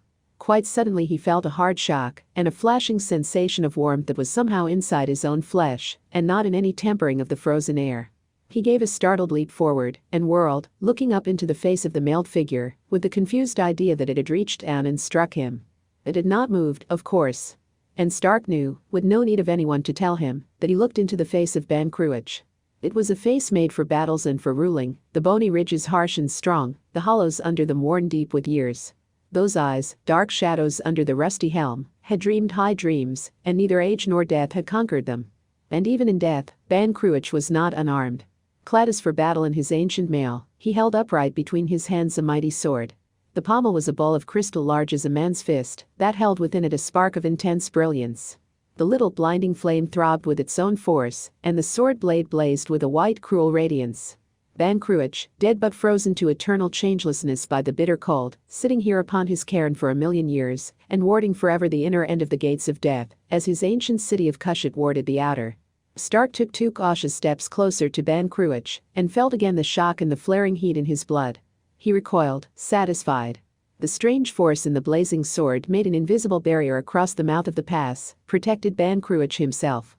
A barrier of short waves, he thought, of the type used in deep therapy, having no heat in themselves, but increasing the heat in body cells by increasing their vibration. But these waves were stronger than any he had known before.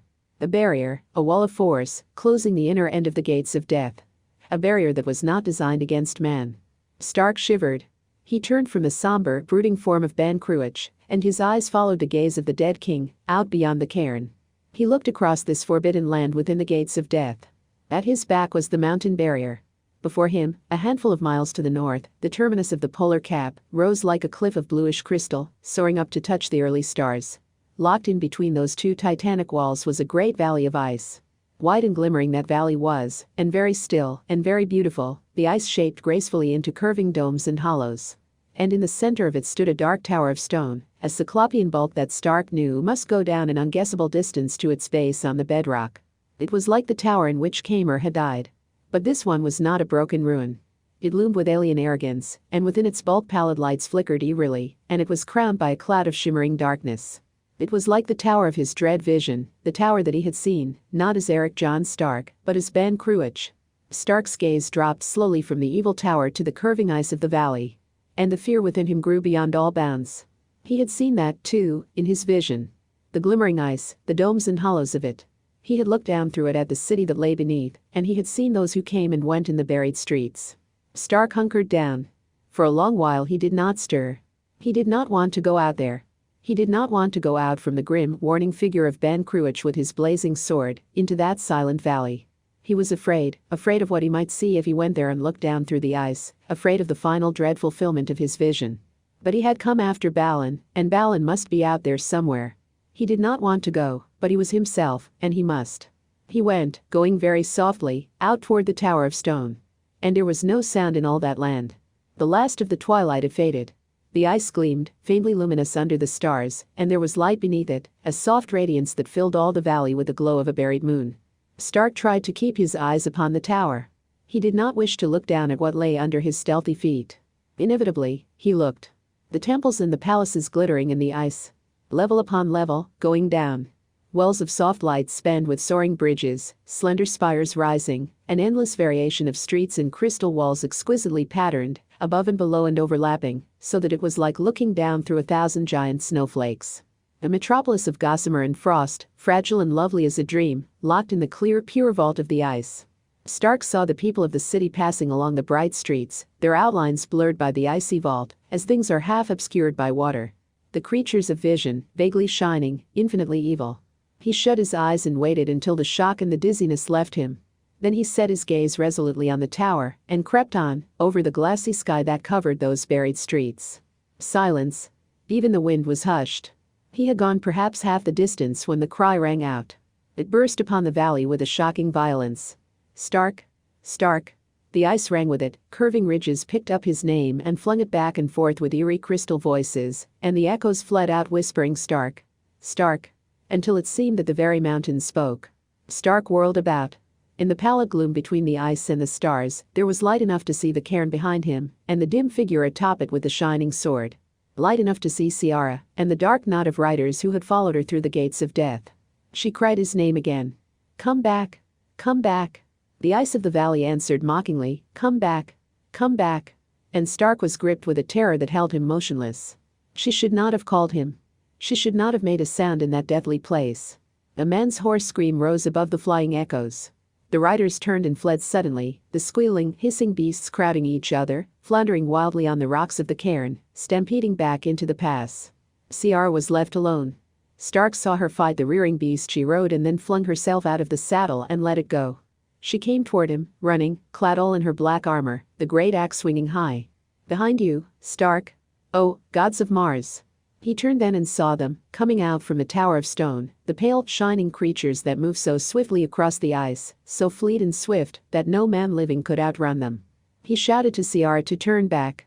He drew his sword and over his shoulder, he cursed her in a black fury, because he could hear her mailed feet coming on behind him. The gliding creatures, sleek and slender, reed-like, bending, delicate as wraiths, their bodies shaped from northern rainbows of amethyst and rose if they should touch Ciara, if their loathsome hands should touch her. Stark let out one raging cat-like scream, and rushed them. The opalescent bodies slipped away beyond his reach. The creatures watched him. They had no faces, but they watched. They were eyeless but not blind, earless, but not without hearing.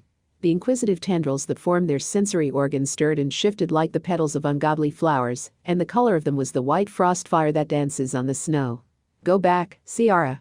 But she would not go, and he knew that they would not have let her. She reached him, and they set their backs together. The Shining Ones ringed them round, many feet away across the ice, and watched the long sword and the great hungry axe, and there was something in the lissome swaying of their bodies that suggested laughter. You fool, said Stark. You bloody fool. And you? Answered Ciara. Oh, yes, I know about Balin. That mad girl, screaming in the palace he told me, and you were seen from the wall, climbing to the gates of death. I tried to catch you. Why? She did not answer that. They won't fight us, Stark. Do you think we could make it back to the cairn? No. But we can try. Guarding each other's backs, they began to walk toward Ban Cruach in the pass. If they could once reach the barrier, they would be safe. Stark knew now what Ban Cruach's wall of force was built against. And he began to guess the riddle of the gates of death. The Shining Ones glided with them, out of reach. They did not try to bar the way. They formed a circle around the man and woman, moving with them and around them at the same time, an endless weaving chain of many bodies shining with soft jewel tones of color. They drew closer and closer to the cairn, to the brooding figure of Ban Cruach and his sword. It crossed Stark's mind that the creatures were playing with him and Ciara. Yet they had no weapons. Almost, he began to hope. From the tower where the shimmering cloud of darkness clung came a black crescent of force that swept across the icefield like a sickle, and gathered the two humans in. Stark felt a shock of numbing cold that turned his nerves to ice. His sword dropped from his hand, and he heard Ciara's axe go down. His body was without strength, without feeling, dead. He fell, and the Shining Ones glided in toward him. Chapter 8. Twice before in his life Stark had come near to freezing. It had been like this, the numbness and the cold. And yet it seemed that the dark force had struck rather at his nerve centers than at his flesh. He could not see Ciara, who was behind him, but he heard the metallic clashing of her mail in one small, whispered cry, and he knew that she had fallen, too. The glowing creatures surrounded him. He saw their bodies bending over him, the frosty tendrils of their faces writhing as though in excitement or delight. Their hands touched him. Little hands with 7 fingers, deft and frail. Even his numbed flesh felt the terrible cold of their touch, freezing as outer space. He yelled, or tried to, but they were not abashed. They lifted him and bore him toward the tower, a company of them, bearing his heavy weight upon their gleaming shoulders. He saw the tower loom high and higher still above him. The cloud of dark force that crowned it blotted out the stars. It became too huge and high to see at all, and then there was a low flat arch of stone close above his face, and he was inside. Straight overhead 100 feet, 200, he could not tell was a globe of crystal, fitted into the top of the tower as a jewel is held in a setting. The air around it was shadowed with the same eerie gloom that hovered outside, but less dense, so that Stark could see the smoldering purple spark that burned within the globe, sending out its dark vibrations. A globe of crystal, with a heart of sullen flame. Stark remembered the sword of Ban Cruach, and the white fire that burned in its hilt. 2 globes, the bright cord in the dark. The sword of Ban Cruach touched the blood with heat. The globe of the tower deadened the flesh with cold. It was the same force, but at opposite ends of the spectrum. Stark saw the cryptic controls of that glooming globe, a bank of them, on a wide stone ledge just inside the tower, close beside him. There were Shining Ones on that ledge tending those controls, and there were other strange and massive mechanisms there too. Flying spirals of ice climbed up inside the tower, spanning the great stone well with spidery bridges, joining icy galleries. In some of those galleries, Stark vaguely glimpsed rigid gleaming figures like statues of ice, but he could not see them clearly as he was carried on. He was being carried downward. He passed slits in the wall, and knew that the pallid lights he had seen through them were the moving bodies of the creatures as they went up and down these high-flung icy bridges. He managed to turn his head to look down, and saw what was beneath him. The well of the tower plunged down a good 500 feet to bedrock, widening as it went. The web of ice bridges in the spiral ways went down as well as up, and the creatures that carried him were moving smoothly along a transparent ribbon of ice, no more than a yard in width. Suspended over that terrible drop. Stark was glad that he could not move just then. One instinctive start of horror would have thrown him and his bearers to the rock below, and would have carried Ciara with them. Down and down, gliding in utter silence along the descending spiral ribbon. The great glooming crystal grew remote above him. Ice was solid now in the slots of the walls. He wondered if they had brought Balin this way. There were other openings, wide arches like the one they had brought their captives through, and these gave Stark brief glimpses of broad avenues and unguessable buildings, shaped from the pellucid ice, and flooded with a soft radiance that was like eerie moonlight. At length, on what Stark took to be the third level of the city, the creatures bore him through one of these archways, into the streets beyond. Below him now was the translucent thickness of ice that formed the floor of this level, and the roof of the level beneath. He could see the blurred tops of delicate minarets, the clustering roofs that shone like chips of diamond. Above him was an ice roof. Elfin spires rose toward it, delicate as needles. Lacy battlements and little domes, buildings star-shaped, wheel-shaped, the fantastic, lovely shapes of snow crystals, frosted over with a sparkling foam of light. The people of the city gathered along the way to watch, a living, shifting rainbow of amethyst and rose and green, against the pure blue-white. And there was no least whisper of sound anywhere. For some distance they went through a geometric maze of streets. And then there was a cathedral-like building all arched and spired, standing in the center of a 12-pointed plaza. Here they turned, and bore their captives in. Stark saw a vaulted roof, very slim and high, edged with a glittering tracery that might have been carving of an alien sort, delicate as the weavings of spiders. The feet of his bearers were silent on the icy paving. At the far end of the long vault sat 7 of the Shining Ones in high seats marvelously shaped from the ice. And before them, gray-faced, shuddering with cold and not noticing it, drugged with a sick horror, stood Balin. He looked around once, and did not speak. Stark was set on his feet, with Ciara beside him. He saw her face, and it was terrible to see the fear in her eyes, that had never shown fear before. He himself was learning why men went mad beyond the gates of death. Chill, dreadful fingers touched him expertly. A flash of pain drove down his spine, and he could stand again. The 7 who sat in the high seats were motionless, their bright tendrils stirring with infinite delicacy, as though they studied the 3 humans who stood before them. Stark thought he could feel a cold, soft fingering of his brain. It came to him that these creatures were probably telepaths. They lacked organs of speech, and yet they must have some efficient means of communications. Telepathy was not uncommon among the many races of the solar system, and Stark had had experience with it before. He forced his mind to relax. The alien impulse was instantly stronger. He sent out his own questing thought, and felt it brush the edges of a consciousness so utterly foreign to his own, that he knew he could never probe it, even had he had the skill. He learned one thing, that the shining faceless ones looked upon him with equal horror and loathing.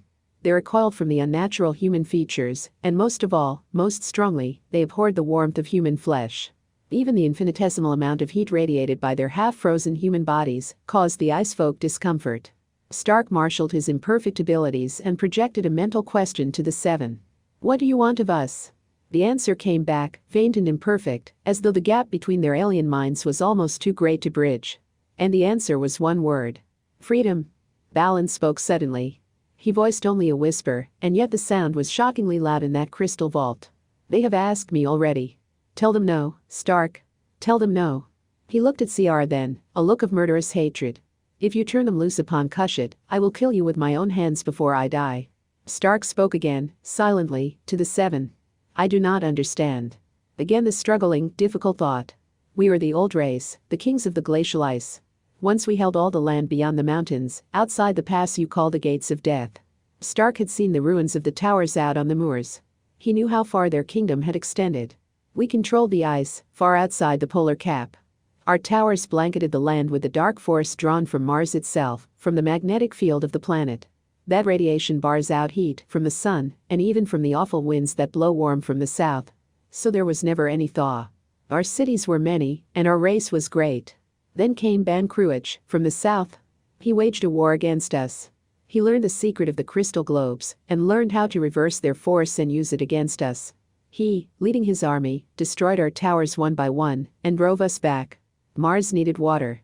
The outer ice was melted, our lovely cities crumbled to nothing, so that creatures like Ban Cruach might have water. And our people died. We retreated at the last, to this our ancient polar citadel behind the gates of death. Even here, Ban Cruach followed. He destroyed even this tower once, at the time of the thaw. But this city is founded in polar ice and only the upper levels were harmed. Even Ban Cruach could not touch the heart of the eternal polar cap of Mars. When he saw that he could not destroy us utterly, he set himself in death to guard the gates of death with his blazing sword, that we might never again reclaim our ancient dominion. That is what we mean when we ask for freedom. We ask that you take away the sword of Ban Cruach, so that we may once again go out through the gates of death. Stark cried aloud, hoarsely, no. He knew the barren deserts of the south, the wastes of red dust, the dead sea bottoms, the terrible thirst of Mars, growing greater with every year of the million that had passed since Ban Cruach locked the gates of death. He knew the canals, the pitiful waterways that were all that stood between the people of Mars and extinction. He remembered the yearly release from death when the spring thaw brought the water rushing down from the north. He thought of these cold creatures going forth, building again their great towers of stone, sheathing half a world in ice that would never melt. He thought of the people of Jakara and Valkis and Barakish, of the countless cities of the south, watching for the flood that did not come, and falling at last to mingle their bodies with the blowing dust. He said again, no. Never. The distant thought voice of the seven spoke, and this time the question was addressed to Ciara. Stark saw her face. She did not know the Mars he knew, but she had memories of her own, the mountain valleys of Mech, the moors, the snowy George. She looked at the shining ones in their high seats, and said, if I take that sword, it will be to use it against you as Ban Cruach did. Stark knew that the seven had understood the thought behind her words. He felt that they were amused. The secret of that sword was lost 1,000,000 years ago, the day Ban Cruach died. Neither you nor anyone now knows how to use it as he did.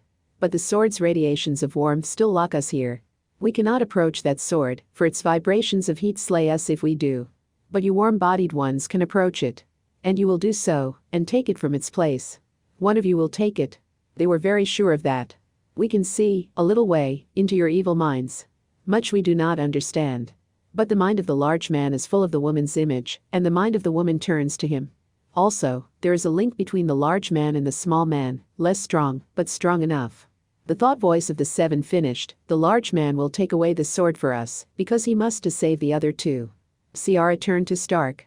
They cannot force you, Stark. Don't let them. No matter what they do to me, don't let them. Balin stared at her with a certain wonder. You would die, to protect Cushat? Not Cushat alone, though its people too are human, she said, almost angrily. There are my red wolves, a wild pack, but my own. And others. She looked at Balin. What do you say? Your life against the Norlands? Balin made an effort to lift his head as high as hers, and the red jewel flashed in his ear. He was a man crushed by the falling of his world, and terrified by what his mad passion had led him into, here beyond the gates of death. But he was not afraid to die. He said so, and even Ciara knew that he spoke the truth. But the seven were not dismayed. Stark knew that when their thought voice whispered in his mind, it is not death alone you humans have to fear, but the manner of your dying. You shall see that, before you choose. Swiftly, silently, those of the ice folk who had borne the captives into the city came up from behind, where they had stood withdrawn and waiting. And one of them bore a crystal rod like a scepter, with a spark of ugly purple burning in the globed end. Stark leaped to put himself between them and Ciara. He struck out, raging, and because he was almost as quick as they, he caught one of the slim luminous bodies between his hands. The utter coldness of that alien flesh burned his hands as frost will burn. Even so, he clung on, snarling, and saw the tendrils writhe and stiffen as though in pain. Then, from the crystal rod, a thread of darkness spun itself to touch his brain with silence, and the cold that lies between the worlds. He had no memory of being carried once more through the shimmering streets of that elfin, evil city, back to the stupendous well of the tower, and up along the spiral path of ice that soared those dizzy hundreds of feet from bedrock to the glooming crystal globe. But when he again opened his eyes, he was lying on the wide stone ledge at ice level. Beside him was the arch that led outside. Close above his head was the control bank that he had seen before. Ciara and Balin were there also, on the ledge. They leaned stiffly against the stone wall beside the control bank, and facing them was a squat round mechanism from which projected a sort of wheel of crystal rods. Their bodies were strangely rigid, but their eyes and minds were awake. Terribly awake. Stark saw their eyes, and his heart turned within him. Ciara looked at him. She could not speak, but she had no need to. No matter what they do to me. She had not feared the swordsman of Cushat. She had not feared her red wolves when he unmasked her in the square. She was afraid now. But she warned him, ordered him not to save her. They cannot force you. Stark. Don't let them. And Balin, too, pleaded with him for Cushat. They were not alone on the ledge. The ice folk clustered there, and out upon the flying spiral pathway, on the narrow bridges and the spans of fragile ice, they stood in hundreds watching, eyeless, faceless, their bodies drawn in rainbow lines across the dimness of the shaft. Stark's mind could hear the silent edges of their laughter. Secret, knowing laughter, full of evil, full of triumph, and Stark was filled with a corroding terror. He tried to move, to crawl toward Ciara standing like a carven image in her black mail. He could not. Again her fierce, proud glance met his. And the silent laughter of the ice folk echoed in his mind, and he thought it very strange that in this moment, now, he should realize that there had never been another woman like her on all of the worlds of the sun. The fear she felt was not for herself. It was for him. Apart from the multitudes of the ice folk, the group of 7 stood upon the ledge. And now their thought voice spoke to Stark, saying, "Look about you. Behold the men who have come before you through the gates of death." Stark raised his eyes to where their slender fingers pointed, and saw the icy galleries around the tower, saw more clearly the icy statues in them that he had only glimpsed before. Men, set like images in the galleries. Men whose bodies were sheathed in a glittering mail of ice, sealing them forever. Warriors, nobles, fanatics and thieves, the wanderers of a million years who had dared to enter this forbidden valley, and had remained forever. He saw their faces, their tortured eyes wide open, their features frozen in the agony of a slow and awful death. "They refused us," the 7 whispered. "They would not take away the sword. And so they died, as this woman and this man will die, unless you choose to save them. We will show you, human, how they died." One of the ice folk bent and touched the squat, round mechanism that faced Balin and Ciara. Another shifted the pattern of control on the master bank. The wheel of crystal rods on that squat mechanism began to turn. The rods blurred, became a disc that spun faster and faster. High above in the top of the tower the great globe brooded, shrouded in its cloud of shimmering darkness. The disc became a whirling blur. The glooming shadow of the globe deepened, coalesced. It began to lengthen and descend, stretching itself down toward the spinning disc. The crystal rods of the mechanism drank the shadow in. And out of that spinning blur, there came a subtle weaving of threads of darkness, a gossamer curtain winding around Ciara and Balin, so that their outlines grew ghostly, and the pallor of their flesh was as the pallor of snow at night. And still Stark could not move. The veil of darkness began to sparkle faintly. Stark watched it, watched the chill motes brighten, watched the tracery of frost whiten over Ciara's mail, touched Balin's dark hair with silver. Frost. Bright, sparkling, beautiful, a halo of frost around their bodies. A dust of splintered diamond across their faces, an aureole of brittle light to crown their heads. Frost. Flesh slowly hardening in marbly whiteness, as the cold slowly increased. And yet their eyes still lived, and saw, and understood. The thought voice of the 7 spoke again. "You have only minutes now to decide. Their bodies cannot endure too much, and live again. Behold their eyes, and how they suffer. Only minutes, human. Take away the sword of Ban Cruach. Open for us the gates of death, and we will release these 2, alive." Stark felt again the flashing stab of pain along his nerves, as one of the shining creatures moved behind him. Life and feeling came back into his limbs. He struggled to his feet. The hundreds of the ice folk on the bridges and galleries watched him in an eager silence. He did not look at them. His eyes were on Ciara's.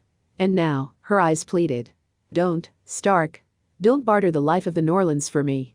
The thought voice beat at Stark, cutting into his mind with cruel urgency. "Hurry, human. They are already beginning to die. Take away the sword, and let them live." Stark turned. He cried out, in a voice that made the icy bridges tremble. "I will take the sword." He staggered out, then, out through the archway, across the ice, toward the distant cairn that blocked the gates of death. Chapter 9. Across the glowing ice of the valley, Stark went at a stumbling run that grew swifter and more sure, as his cold, numbed body began to regain its functions. And behind him, pouring out of the tower to watch, came the Shining Ones. They followed after him, gliding lightly. He could sense their excitement, the cold, strange ecstasy of triumph. He knew that already they were thinking of the great towers of stone rising again above the Norlands, the crystal city still and beautiful under the ice, all vestige of the ugly citadels of man gone and forgotten. The 7 spoke once more, a warning. "If you turn toward us with the sword, the woman and the man will die. And you will die as well. For neither you nor any other can now use the sword as a weapon of offense." Stark ran on. He was thinking then only of Ciara, with the frost crystals gleaming on her marble flesh and her eyes full of mute torment. The cairn loomed up ahead, dark and high. It seemed to Stark that the brooding figure of Ban Cruach watched him coming with those shadowed eyes beneath the rusty helm. The great sword blazed between those dead, frozen hands. The great sword blazed between those dead, frozen hands. The ice folk had slowed their forward rush. They stopped and waited, well back from the cairn. Stark reached the edge of tumbled rock. He felt the first warm flare of the force waves in his blood, and slowly the chill began to creep out from his bones. He climbed, scrambling upward over the rough stones of the cairn. Abruptly, then, at Ban Cruach's feet, he slipped and fell. For a second it seemed that he could not move. His back was turned toward the ice folk. His body was bent forward, and shielded so, his hands worked with feverish speed. From his cloak he tore a strip of cloth. From the iron boss he took the glittering lens, the talisman of Ban Cruach. Stark laid the lens against his brow, and bound it on. The remembered shock, the flood and sweep of memories that were not his own. The mind of Ban Cruach thundering its warning, its hard-won knowledge of an ancient epic war. He opened his own mind wide to receive those memories. Before he had fought against them. Now he knew that they were his one small chance in this swift gamble with death. Two things only of his own he kept firm in that staggering tide of another man's memories. Two names, Ciara and Balin. He rose up again. And now his face had a strange look, a curious duality. The features had not changed, but somehow the lines of the flesh had altered subtly, so that it was almost as though the old unconquerable king himself had risen again in battle. He mounted the last step or two and stood before Ban Cruach. A shudder ran through him, a sort of gathering and settling of the flesh, as though Stark's being had accepted the stranger within it. His eyes, cold and pale as the very ice that sheathed the valley, burned with a cruel light. He reached and took the sword, out of the frozen hands of Ban Cruach. As though it were his own, he knew the secret of the metal rings that bound its hilt, below the ball of crystal. The savage throb of the invisible radiation beat in his quickening flesh. He was warm again, his blood running swiftly, his muscles sure and strong. He touched the rings and turned them. The fan-shaped aura of force that had closed the gates of death narrowed in, and as it narrowed it leaped up from the blade of the sword in a tongue of pale fire, faintly shimmering, made visible now by the full focus of its strength. Stark felt the wave of horror bursting from the minds of the ice folk as they perceived what he had done. And he laughed. His bitter laughter rang harsh across the valley as he turned to face them, and he heard in his brain the shuddering, silent shriek that went up from all that gathered company. Ban Cruach has returned. They had touched his mind. They knew. He laughed again, and swept the sword in a flashing arc, and watched the long bright blade of force strike out more terrible than steel, against the rainbow bodies of the shining ones. They fell. Like flowers under a scythe they fell, and all across the ice the ones who were yet untouched turned about in their hundreds and fled back toward the tower. Stark came leaping down the cairn, the talisman of Ban Cruach bound upon his brow, the sword of Ban Cruach blazing in his hand. He swung that awful blade as he ran. The force beam that sprang from it cut through the press of creatures fleeing before him, hampered by their own numbers as they crowded back through the archway. He had only a few short seconds to do what he had to do. Rushing with great strides across the ice, spurting the withered bodies of the dead, and then, from the glooming darkness that hovered around the tower of stone, the black cold beam struck down. Like a coiling whip it lashed him. The deadly numbness invaded the cells of his flesh, ached in the marrow of his bones. The bright force of the sword battled the chill invaders, and a corrosive agony tore at Stark's inner body, where the antipathetic radiations waged war. His steps faltered. He gave one hoarse cry of pain, and then his limbs failed and he went heavily to his knees. Instinct only made him cling to the sword. Waves of blinding anguish racked him. The coiling lash of darkness encircled him, and its touch was the abysmal cold of outer space, striking deep into his heart. Hold the sword close, hold it closer, like a shield. The pain is great, but I will not die unless I drop the sword. Ban Cruach the Mighty had fought this fight before. Stark raised the sword again, close against his body. The fierce pulse of its brightness drove back the cold. Not far, for the freezing touch was very strong. But far enough so that he could rise again and stagger on. The dark force of the tower writhed and licked about him. He could not escape it. He slashed it in a blind fury with the blazing sword, and where the forces met a flicker of lightning leaped in the air, but it would not be beaten back. He screamed at it, a raging cat cry that was all Stark, all primitive fury at the necessity of pain. And he forced himself to run, to drag his tortured body faster across the ice. Because Ciara is dying, because the dark cold wants me to stop. The ice folk jammed and surged against the archway, in a panic hurry to take refuge far below in their many-leveled city. He raged at them, too. They were part of the cold, part of the pain. Because of them Ciara and Balin were dying. He sent the blade of force lancing among them, his hatred rising full tide to join the hatred of Ban Cruach that lodged in his mind. Stab and cut and slash with the long terrible beam of brightness. They fell and fell, the hideous shining folk, and Stark sent the light of Ban Cruach's weapon sweeping through the tower itself, through the openings that were like windows in the stone. Again and again, stabbing through those open slits as he ran.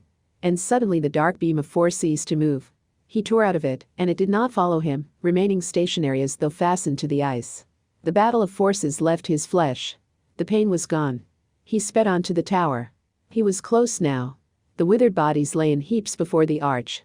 The last of the ice folk had forced their way inside. Holding the sword level like a lance, Stark leaped in through the arch, into the tower. The shining ones were dead where the destroying warmth had touched them. The flying spiral ribbons of ice were swept clean of them, the arching bridges and the galleries of that upper part of the tower. They were dead along the ledge, under the control bank. They were dead across the mechanism that spun the frosty doom around Ciara and Balin. The whirling disk still hummed. Below, in that stupendous well, the crowding ice folk made a seething pattern of color on the narrow ways. But Stark turned his back on them and ran along the ledge, and in him was the heavy knowledge that he had come too late. The frost had thickened around Ciara and Balin. It encrusted them like stiffened lace, and now their flesh was overlaid with a diamond shell of ice. Surely they could not live. He raised the sword to smite down at the whirring disk, to smash it, but there was no need. When the full force of that concentrated beam struck it, meeting the focus of shadow that it held, there was a violent flare of light and a shattering of crystal. The mechanism was silent. The glooming veil was gone from around the ice-shelled man and woman. Stark forgot the creatures in the shaft below him. He turned the blazing sword full upon Ciara and Balin. It would not affect the thin covering of ice. If the woman and the men were dead, it would not affect their flesh, any more than it had Ban Cruach's. But if they lived, if there was still a spark, a flicker beneath that frozen mail, the radiation would touch their blood with warmth, start again the pulse of life in their bodies. He waited, watching Ciara's face. It was still as marble, and as white. Something instinct, or the warning mind of Ban Cruach that had learned a million years ago to beware the creatures of the ice made him glance behind him. Stealthy, swift and silent, up the winding ways they came. They had guessed that he had forgotten them in his anxiety. The sword was turned away from them now, and if they could take him from behind, stun him with the chill force of the scepter-like rods they carried. He slashed them with the sword. He saw the flickering beam go down and down the shaft, saw the bodies fall like drops of rain, rebounding here and there from the flying spans, and carrying the living with them. He thought of the many levels of the city. He thought of all the countless thousands that must inhabit them. He could hold them off in the shaft as long as he wished if he had no other need for the sword. But he knew that as soon as he turned his back they would be upon him again, and if he should once fall, he could not spare a moment, or a chance. He looked at Ciara, not knowing what to do, and it seemed to him that the sheathing frost had melted, just a little, around her face. Desperately, he struck down again at the creatures in the shaft, and then the answer came to him. He dropped the sword. The squat round mechanism was beside him, with its broken crystal wheel. He picked it up. It was heavy. It would have been heavy for two men to lift, but Stark was a driven man. Grunting, swaying with the effort, he lifted it and let it fall, out and down. Like a thunderbolt it struck among those slender bridges, the spiderweb of icy strands that spanned the shaft. Stark watched it go, and listened to the brittle snapping of the ice, the final crashing of a million shards at the bottom far below. He smiled, and turned again to Ciara, picking up the sword. It was hours later. Stark walked across the glowing ice of the valley, toward the cairn. The sword of Ban Cruach hung at his side. He had taken the talisman and replaced it in the boss, and he was himself again. Ciara and Balin walked beside him. The color had come back into their faces, but faintly, and they were still weak enough to be glad of Stark's hands to steady them. At the foot of the cairn they stopped, and Stark mounted it alone. He looked for a long moment into the face of Ban Cruach. Then he took the sword, and carefully turned the rings upon it, so that the radiation spread out as it had before, to close the gates of death. Almost reverently, he replaced the sword in Ban Cruach's hands. Then he turned and went down over the tumbled stones. The shimmering darkness brooded still over the distant tower. Underneath the ice, the elfin city still spread downward. The shining ones would rebuild their bridges in the shaft, and go on as they had before, dreaming their cold dreams of ancient power. But they would not go out through the gates of death. Ban Cruach in his rusty mail was still lord of the pass, the warder of the Norlands. Stark said to the others, "Tell the story in Cushat. Tell it through the Norlands, the story of Ban Cruach, and why he guards the gates of death. Men have forgotten. And they should not forget." They went out of the valley then, the two men and the woman. They did not speak again, and the way out through the pass seemed endless. Some of Ciara's chieftains met them at the mouth of the pass above Cushat. They had waited there, ashamed to return to the city without her, but not daring to go back into the pass again. They had seen the creatures of the valley, and they were still afraid. They gave mounts to the three. They themselves walked behind Ciara, and their heads were low with shame. They came into Cushat through the Riven Gate, and Stark went with Ciara to the king's city, where she made Balin follow too. "Your sister is there," she said. I have had her cared for. The city was quiet, with the sullen apathy that follows after battle. The men of Mech cheered Ciara in the streets. She rode proudly, but Stark saw that her face was gaunt and strained. He, too, was marked deep by what he had seen and done, beyond the gates of death. They went up into the castle. Venice took Balin into her arms and wept. She had lost her first wild fury, and she could look at Ciara now with a restrained hatred that had a tinge almost of admiration. "You fought for Cushit," she said, unwillingly, when she had heard the story. "For that, at least, I can thank you." She went to Stark then, and looked up at him. "Cushit, and my brother's life," she kissed him, and there were tears on her lips. But she turned to Ciara with a bitter smile. "No one can hold him, any more than the wind can be held. You will learn that." She went out then with Balin, and left Stark and Ciara alone, in the chambers of the king. Ciara said, "The little one is very shrewd." She unbuckled a hauberk and let it fall, standing slim in her tunic of black leather, and walked to the tall windows that looked out upon the mountains. She leaned her head wearily against the stone. "An evil day, an evil deed. And now I have Cushit to govern, with no reward of power from beyond the gates of death. How man can be misled?" Stark poured wine from the flagon and brought it to her. She looked at him over the rim of the cup, with a certain wry amusement. "The little one is shrewd, and she is right. I don't know that I can be as wise as she. Will you stay with me, Stark, or will you go?" He did not answer at once, and she asked him, "What hunger drives you, Stark? It is not conquest, as it was with me. What are you looking for that you cannot find?" He thought back across the years, back to the beginning, to the boy in Chaka who had once been happy with Old One and little Tika, in the blaze and thunder and bitter frosts of a valley in the twilight belt of Mercury. He remembered how all that had ended, under the guns of the miners, the men who were his own kind. He shook his head. "I don't know. It doesn't matter." He took her between his two hands, feeling the strength and the splendor of her, and it was oddly difficult to find words. "I want to stay, Ciara. Now, this minute, I could promise that I would stay forever. But I know myself. You belong here, you will make Cushit your own. I don't. Someday I will go." Ciara nodded. "My neck, also, was not made for chains, and one country was too little to hold me." "Very well, Stark. Let it be so." She smiled, and let the wine cup fall.